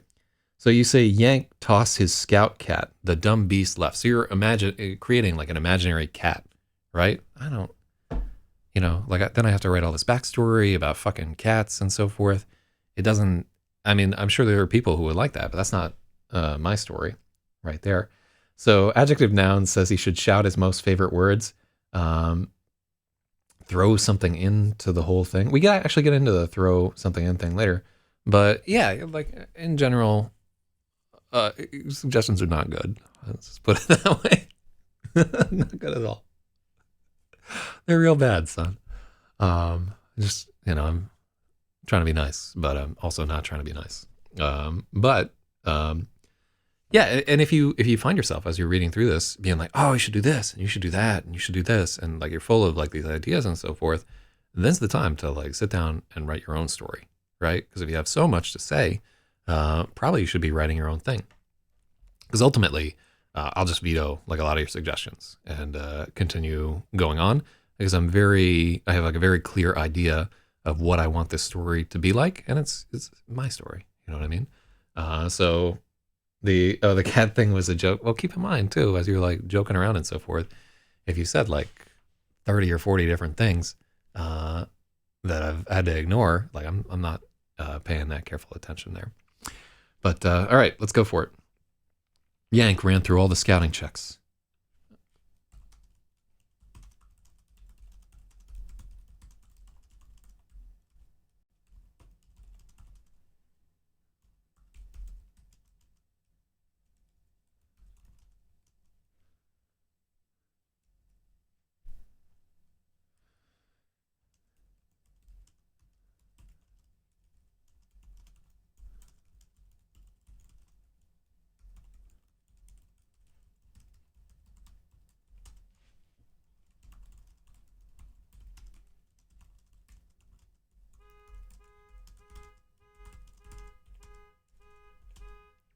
Hmm. Hmm. That, you know. Oh my god. Yeah. Hello. It's driving me crazy.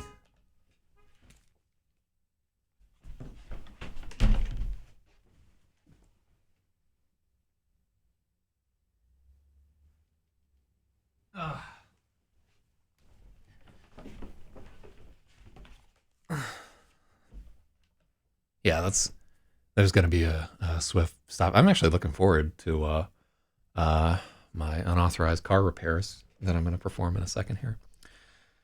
I just like to have an enemy. You know what I mean? Like, especially with this fucking coronavirus shit going on, everything's kind of a little bit boring. So do I find that different suggestions stimulate my imagination, or does it do the opposite? Generally, the suggestions that we receive in here are fairly solid.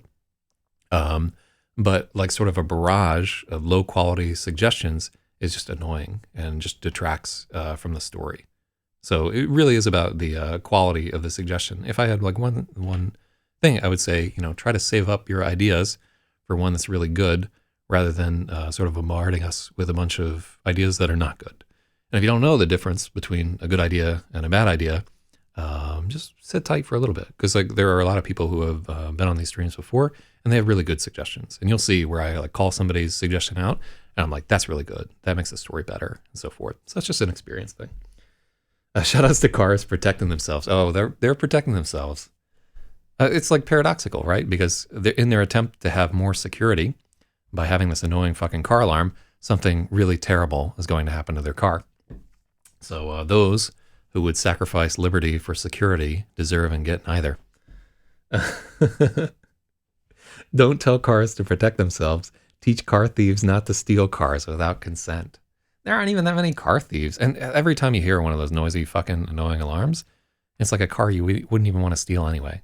All right. So let's take a look at this. Yank ran through all the scouting checks. He waved his arms. He prodded with the sledge. I wonder if there would be like some sound or what would what's something that he could have that would make a bunch of sound?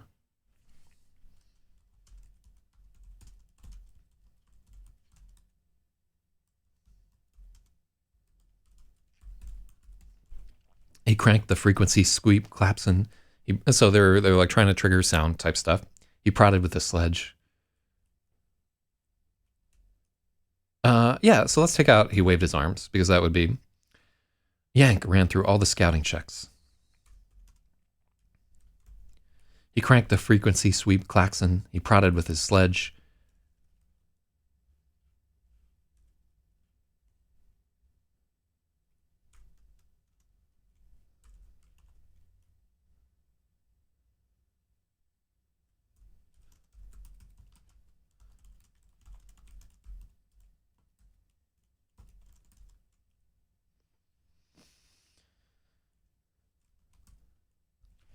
Okay, so that's a little bit better. Yank ran through all the scouting checks.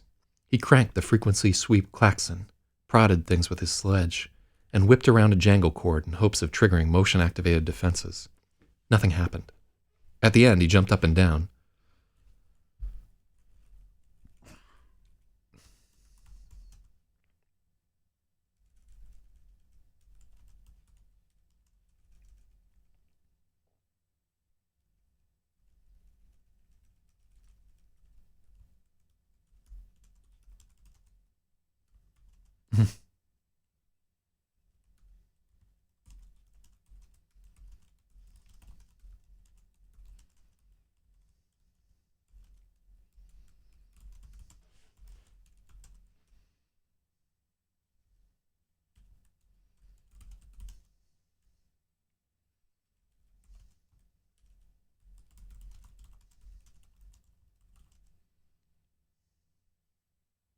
Yeah. Let's see.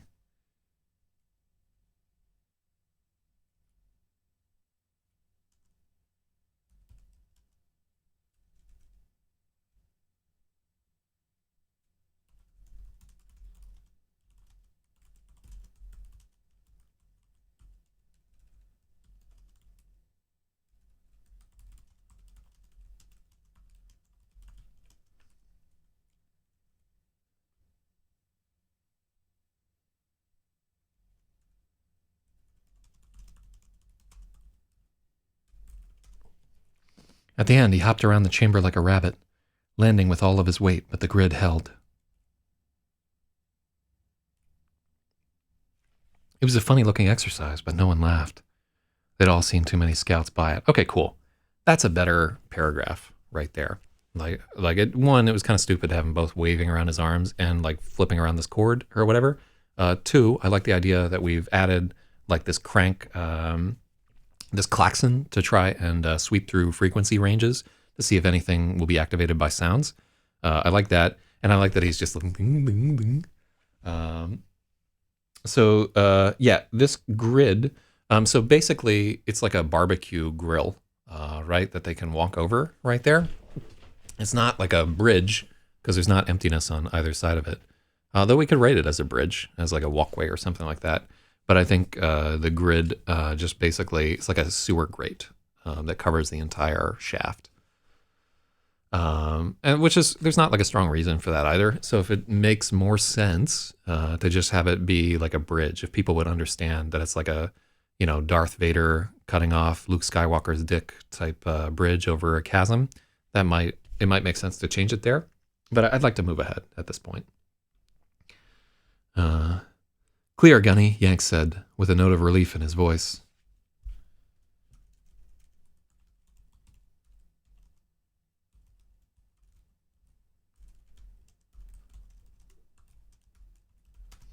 Yank shouted, relief plain in his voice. Gunny gave the sign for advance. Two Marines remained behind on guard in the teardrop room, weapons ready.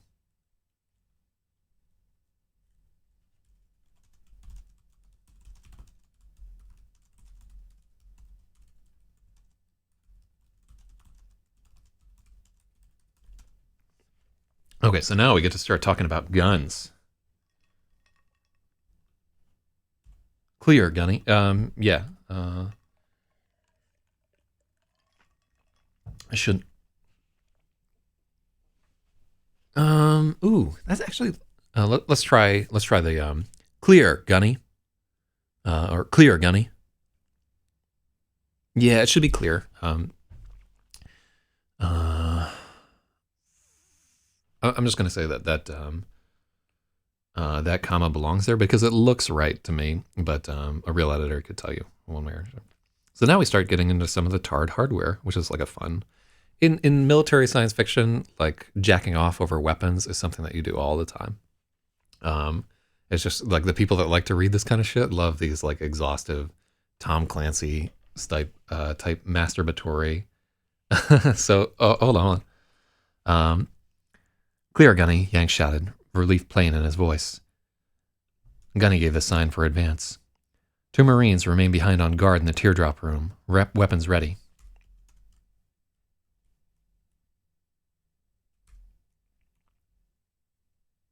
Clipper had the standard issue Eimer M15S 0G rated machine gun, which they called the Shredder. Sambone had the Bosch Ordnance Projectile System, a 75mm recoilless rifle they called the Bop gun.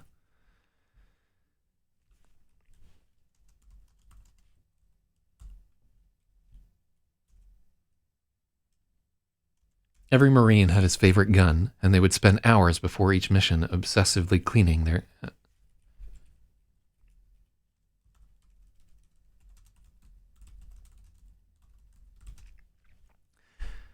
Every Marine had his favorite gun.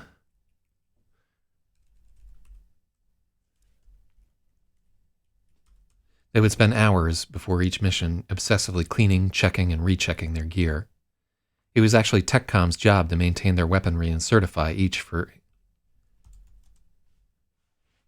It was actually TechCom...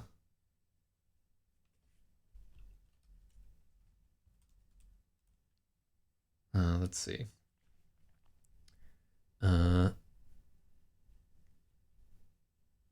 Commas do not always denote a pause. It's true, but often commas can denote a pause. I think a comma is appropriate there, but I also, like a comma is not going to make or break us. There will be a proofreading pass. It was actually TechCom's job to maintain their weaponry and certify each gun for the mission. But the final... all right, hold on. Every Marine had a favorite.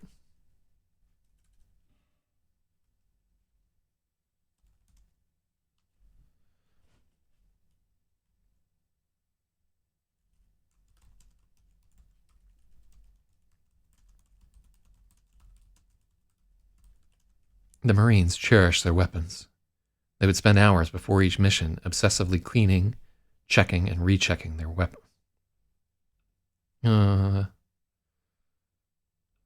Yeah.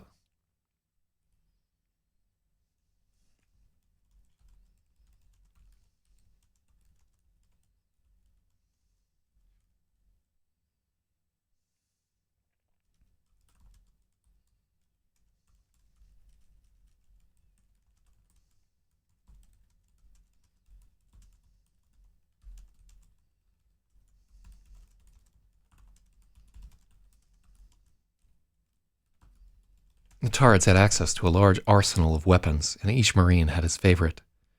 They would spend hours before each mission obsessively cleaning, checking, and rechecking their weapons. It was actually TechCom's job to maintain their weaponry and certify each gun for the mission, but the final inspections were just a formality. Every barrel was spotless, every screw was tightened, every component in the arsenal was strategically correct.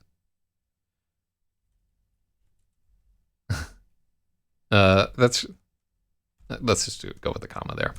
This line is just for me. It's only for me. And that line actually comes from a book about Vietnam that was written by a high school teacher. That I don't think it's very common, but it was like one of the some of the lingo that they would use in this platoon there. It's the name of my board game club.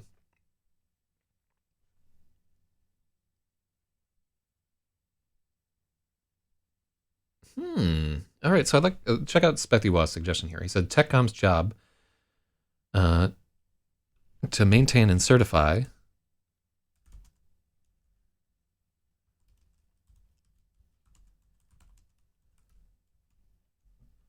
it was actually TechCom's job to maintain and certify each weapon.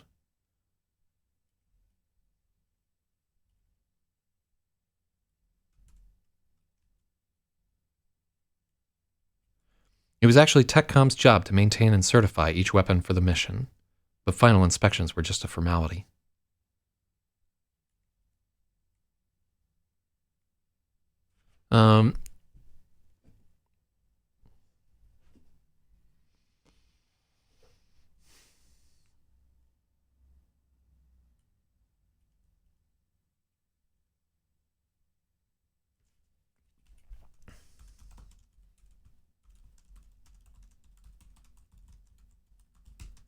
There we go.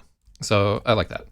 They would spend hours before each mission obsessively cleaning, checking, and rechecking their weapons. It was actually TechCom's job to maintain and certify each weapon for the mission, but final inspections were just a formality.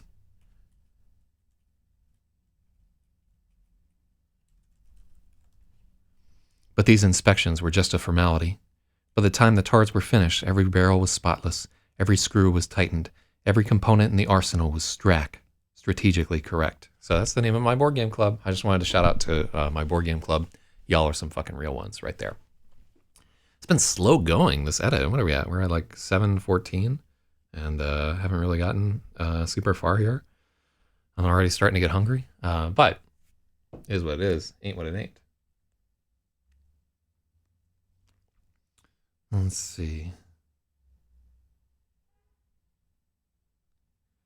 So here's a suggestion, which is like a more, it was TechCom's job to maintain. So he's saying we should have a period there, but we don't have a period there because it's one complete thought, right? We need that, it needs to be a compound sentence there because like what's happening logically is we're saying it's these people's job to do this shit, but it's just a formality, right?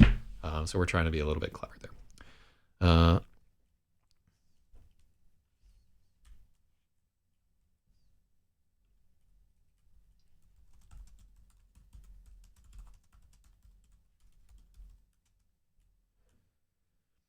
Gunny remained in the teardrop with the sentries. That was the second part of scout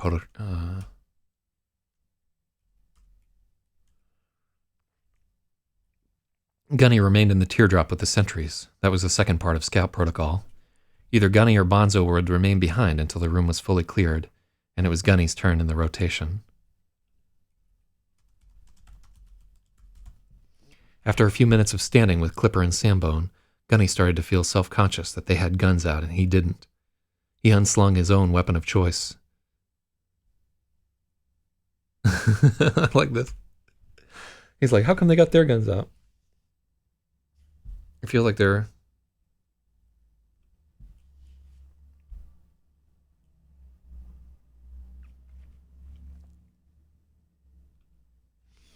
I see what you're saying about wanting punctuation there, but let's look at it with a comma, right?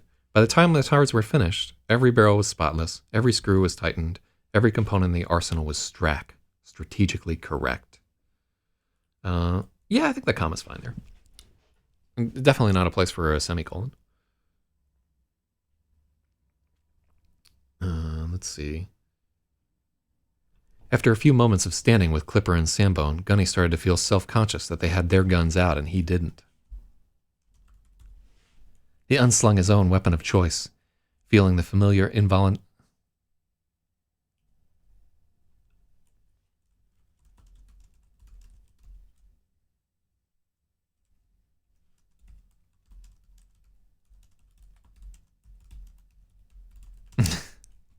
unable to stop himself from smiling. It was impossible for him to hold Benny without feeling a surge of joy. Oh yeah, shout out to, like, I'm fucking, this is the shirt I'm wearing as we're getting into this chapter. It's fucking fantastic. So Red Boss says, somehow this has turned more into a grammar exercise than an imagination mission. Yeah, I'm not like writing the story now. This is like, it's, look at the fucking top of this right here. Live editing stream.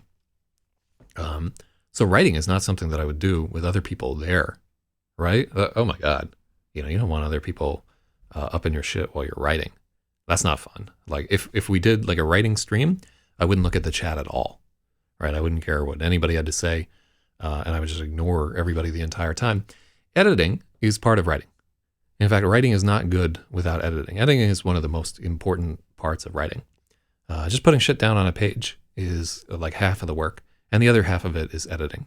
And a book is only half as good as it could be before editors get a hold of it. And the editing that I'm doing here, editing by myself, is only about like making the story like 10 or 15% better at most. Really, the professional editor that we have come through here will be responsible for like a 20 to 30% improvement in the quality of the final product. And in some cases more. In some cases, a good editor with a good suggestion can make a story twice as good as it started off.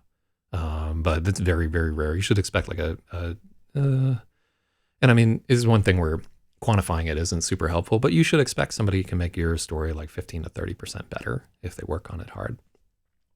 So yeah, it's not Twitch rights, but yeah, these are editing streams. It's about editing a story, not about me helping you to create something.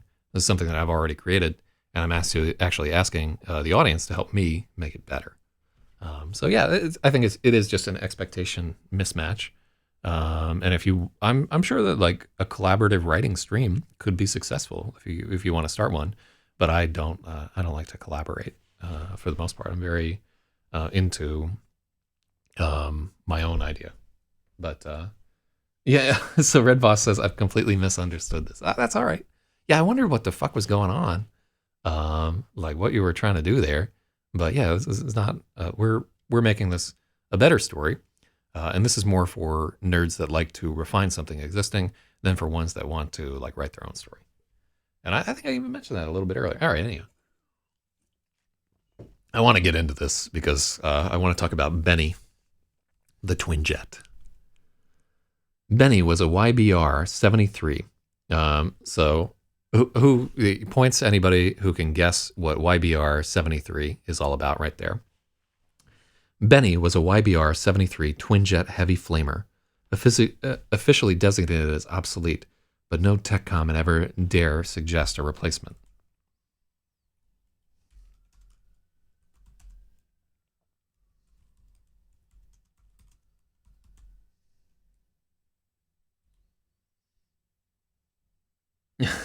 Okay, well now you know.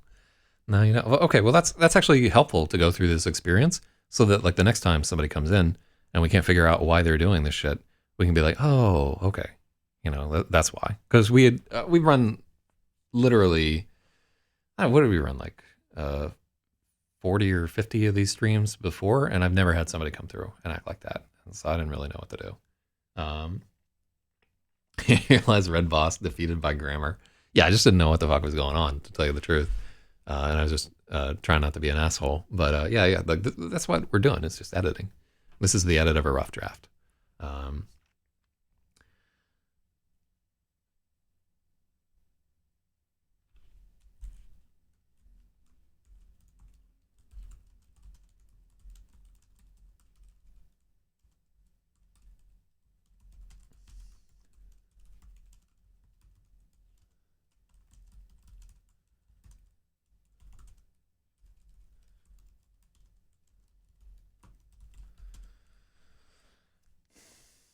They had their guns out.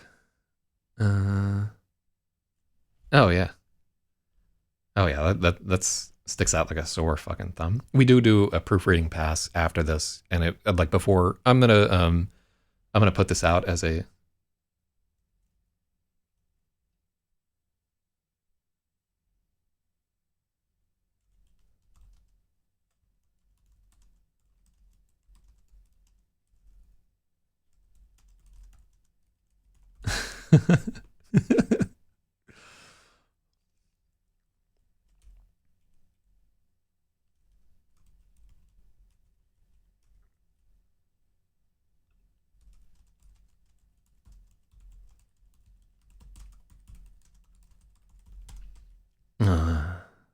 Gunny unslung his own weapon of choice, and a wide grin stretched across his face.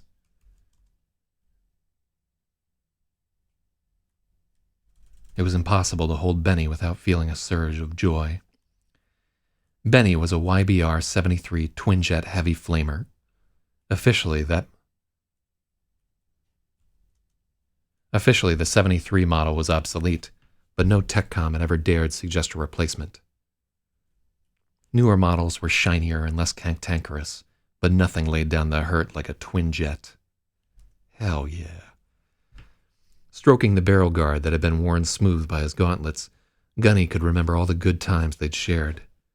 He remembered the first time he'd ever laid eyes on Benny, the indelible moment where all those songs and movies about love at first sight suddenly made sense. He couldn't look away from the sensuous curves of Benny's serpent injectors.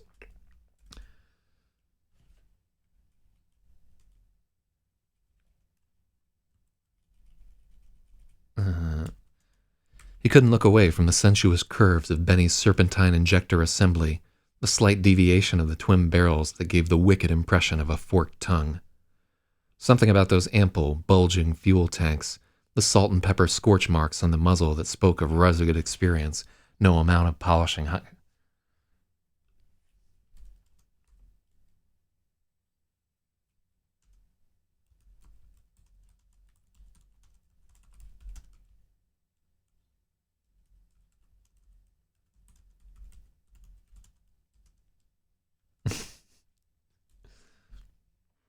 All right.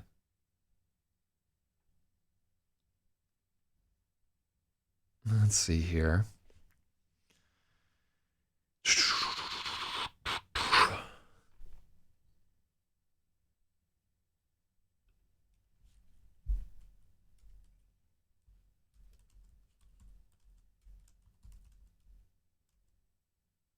I think flick the switch is too cliche.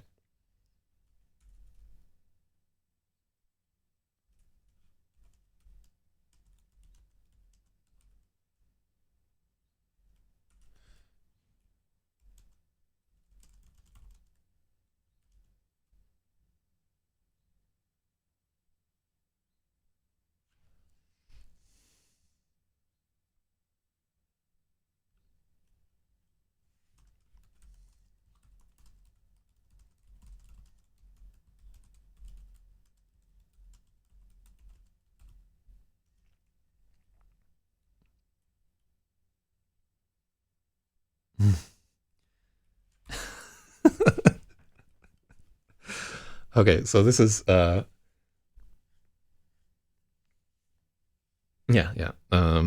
So let's work through. This is a new addition to this, so it hasn't been edited before.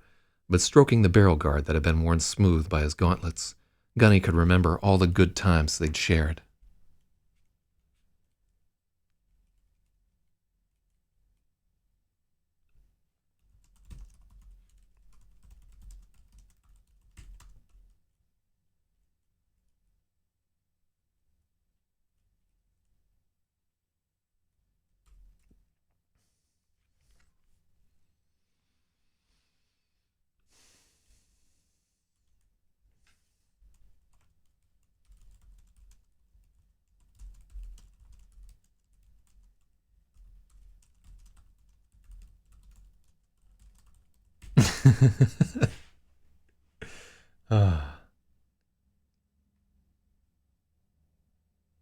Oh yeah, like hold on, let's go up.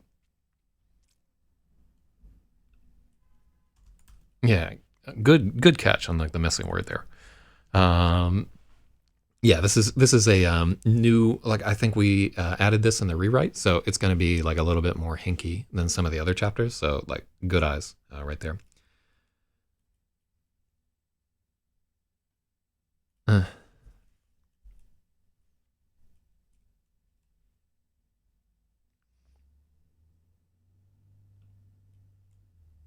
Stroking the barrel guard that had been worn smooth by his gauntlets, Gunny began to remember all the good times he and the flamethrower had shared.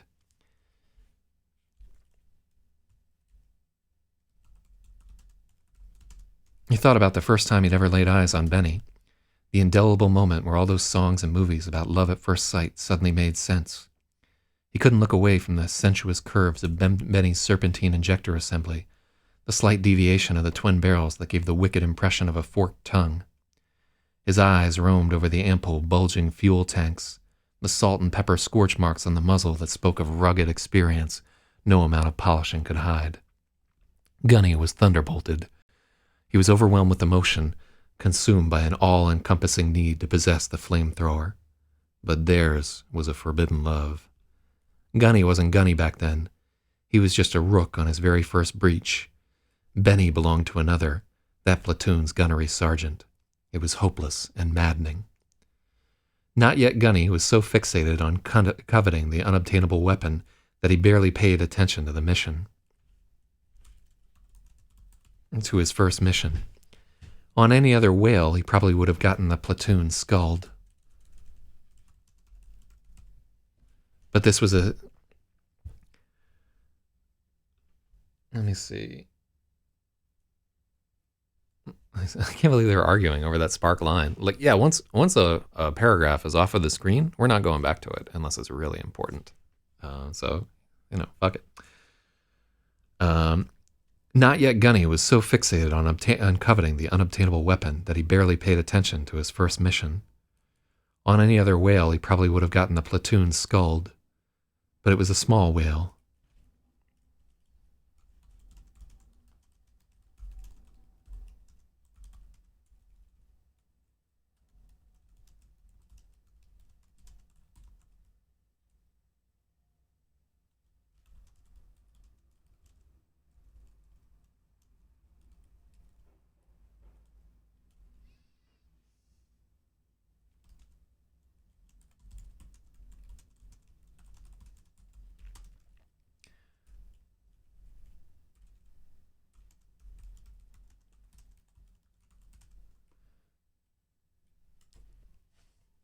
On any other whale, he probably would have gotten the platoon sculled.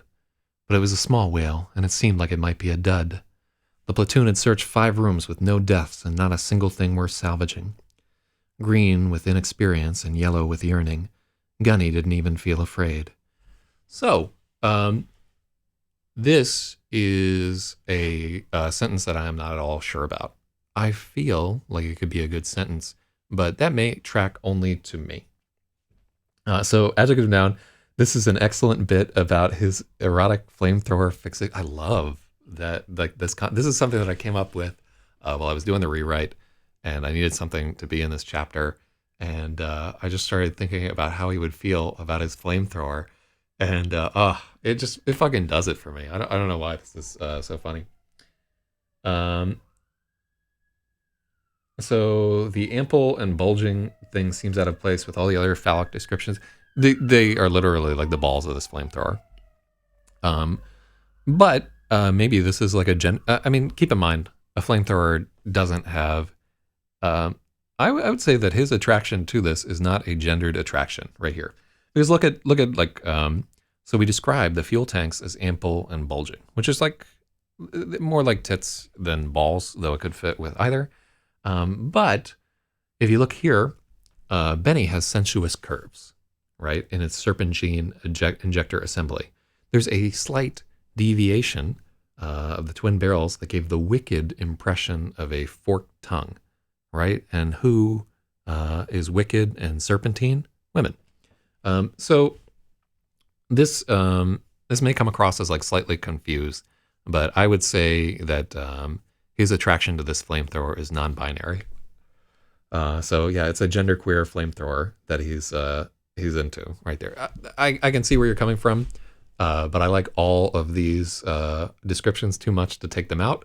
And keep in mind, it's a fucking flamethrower. And there's a story that's kind of like this that I mean to read on stream at some point. And the story is called I Sexually Identify as an Attack Helicopter. And the author of that, who I believe is trans, but they have a some like similarly like sexy military hardware stuff. So, but I'm not quite ripping them off, and I think our lines are a little bit better. But yeah, I should read that on stream. It's a good story, and they got in so much fucking trouble for it. They had to like redact it from the Clark's World website. People were like sending this person death threats. It was fucking ridiculous. Freddie Mercury bulging. It's ridiculous. So look at this sentence right here. Green with inexperience and yellow with yearning. Gunny didn't even feel afraid. I'm probably going to keep that in the story, but I'm interested in your thoughts with it. I like the green and gold type thing there. So flamethrower I'd like to fuck. Oh. Oh, it's so good. Ingenious. Destiny struck in the form of a 5-meter silver spire that burst through the ceiling.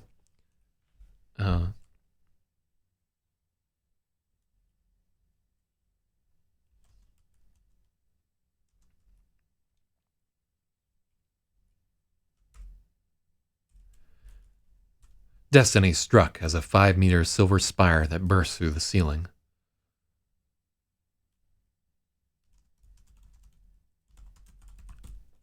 that burst through the ceiling of the fifth chamber.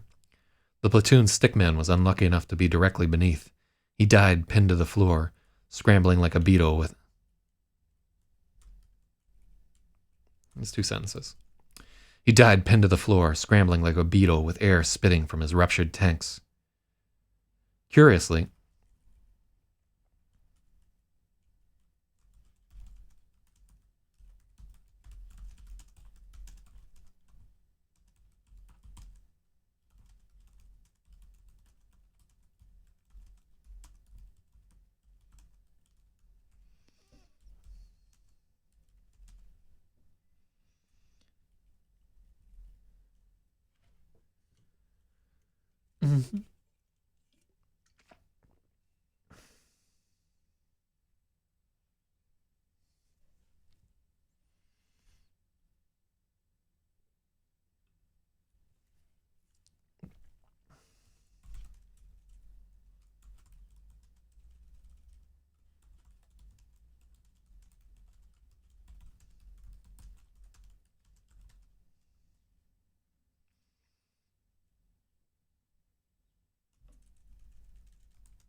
okay.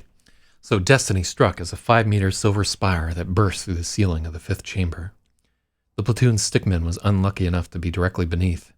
He died pinned to the floor, scrambling like a beetle with air spitting from his ruptured tanks. Gunny was scrambling to help when he noticed the other Marines had frozen up and were perfectly still. Unsure what to do, Gunny locked up as the point of the spire bloomed open like a metal flower. Dozens of servitors were crawling out, ruby-eyed, many-legged drones that gleamed like polished brass.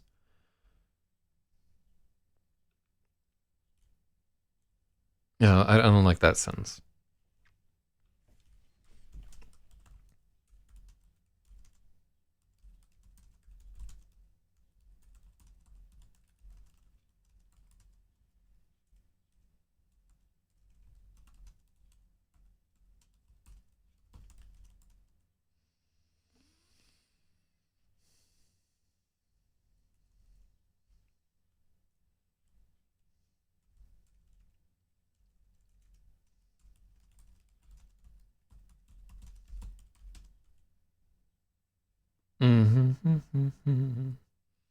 No, I don't like that, Red Boss. What do we got here? Unsure what to do, Gunny locked up as the point of the spire bloomed open like a metal flower.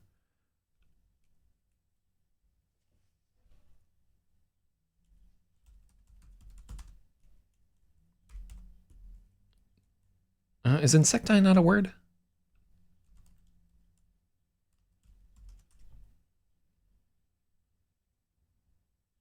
Chaldean numerology? What the fuck is that?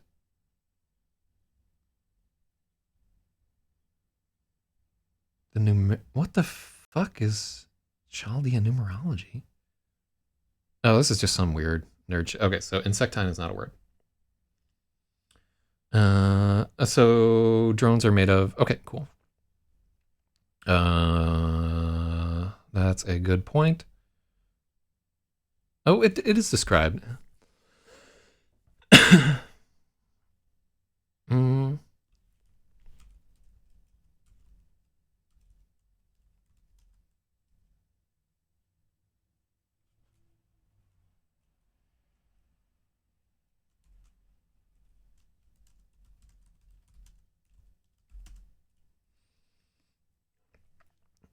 Destiny struck as a 5-meter spire of jet black metal that burst through the ceiling of the fifth chamber.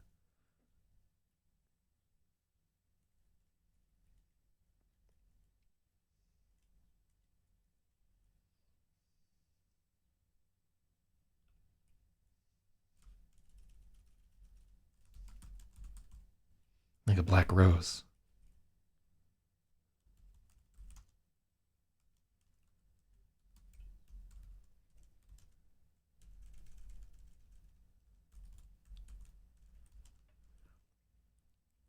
Dozens of okay. Dozens of spider-like servitors were crawling out of it.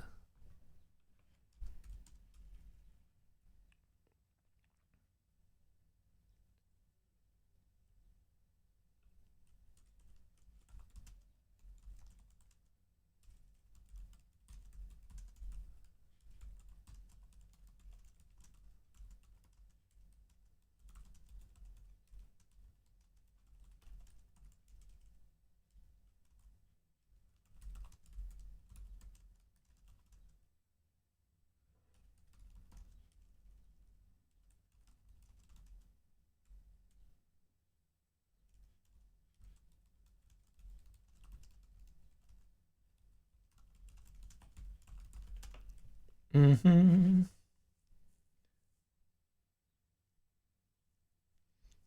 So that should be Destiny Struck is a 5-meter spire of jet. Oh yeah, that needs to be gone. Destiny Struck as a 5-meter spire of jet black metal burst through the ceiling of the fifth chamber. The platoon stickman was unlucky enough to be directly beneath. He died pinned to the floor, scrambling like a beetle with air spitting from his ruptured tanks. Gunny was scrambling to help him. Gunny was scrambling to help when he noticed the other Marines had frozen up and were standing perfectly still.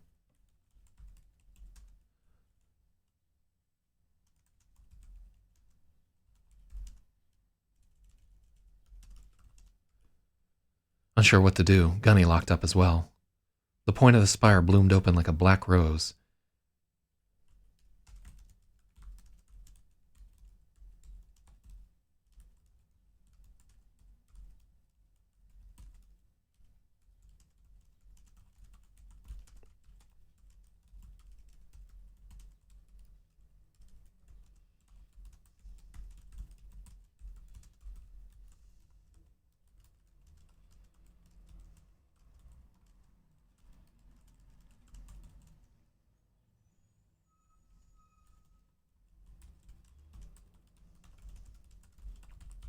They moved quickly. Their skin gleamed like polished brass. They had ruby red eyes, and they seemed to be searching for something.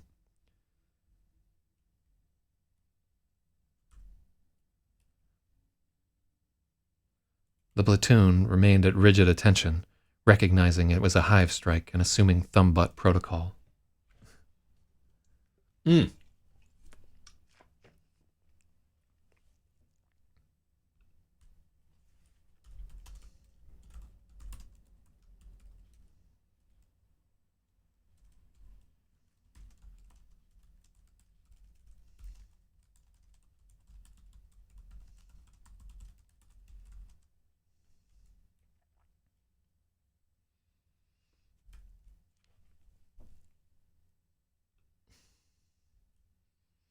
The platoon remained at rigid attention.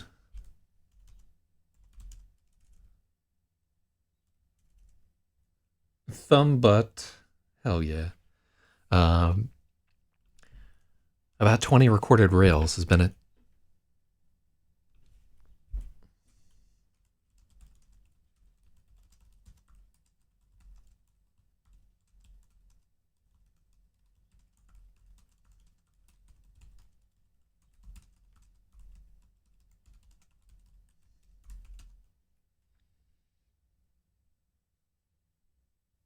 I think it's awkward now. Oh, so that's a good point. Wait, what the? Oh shit! Hold on. We got to stop recording because we're out of space. So give me 1 second, and I'm gonna fix that. So I'll return to the stream in 1 sec. Hold on.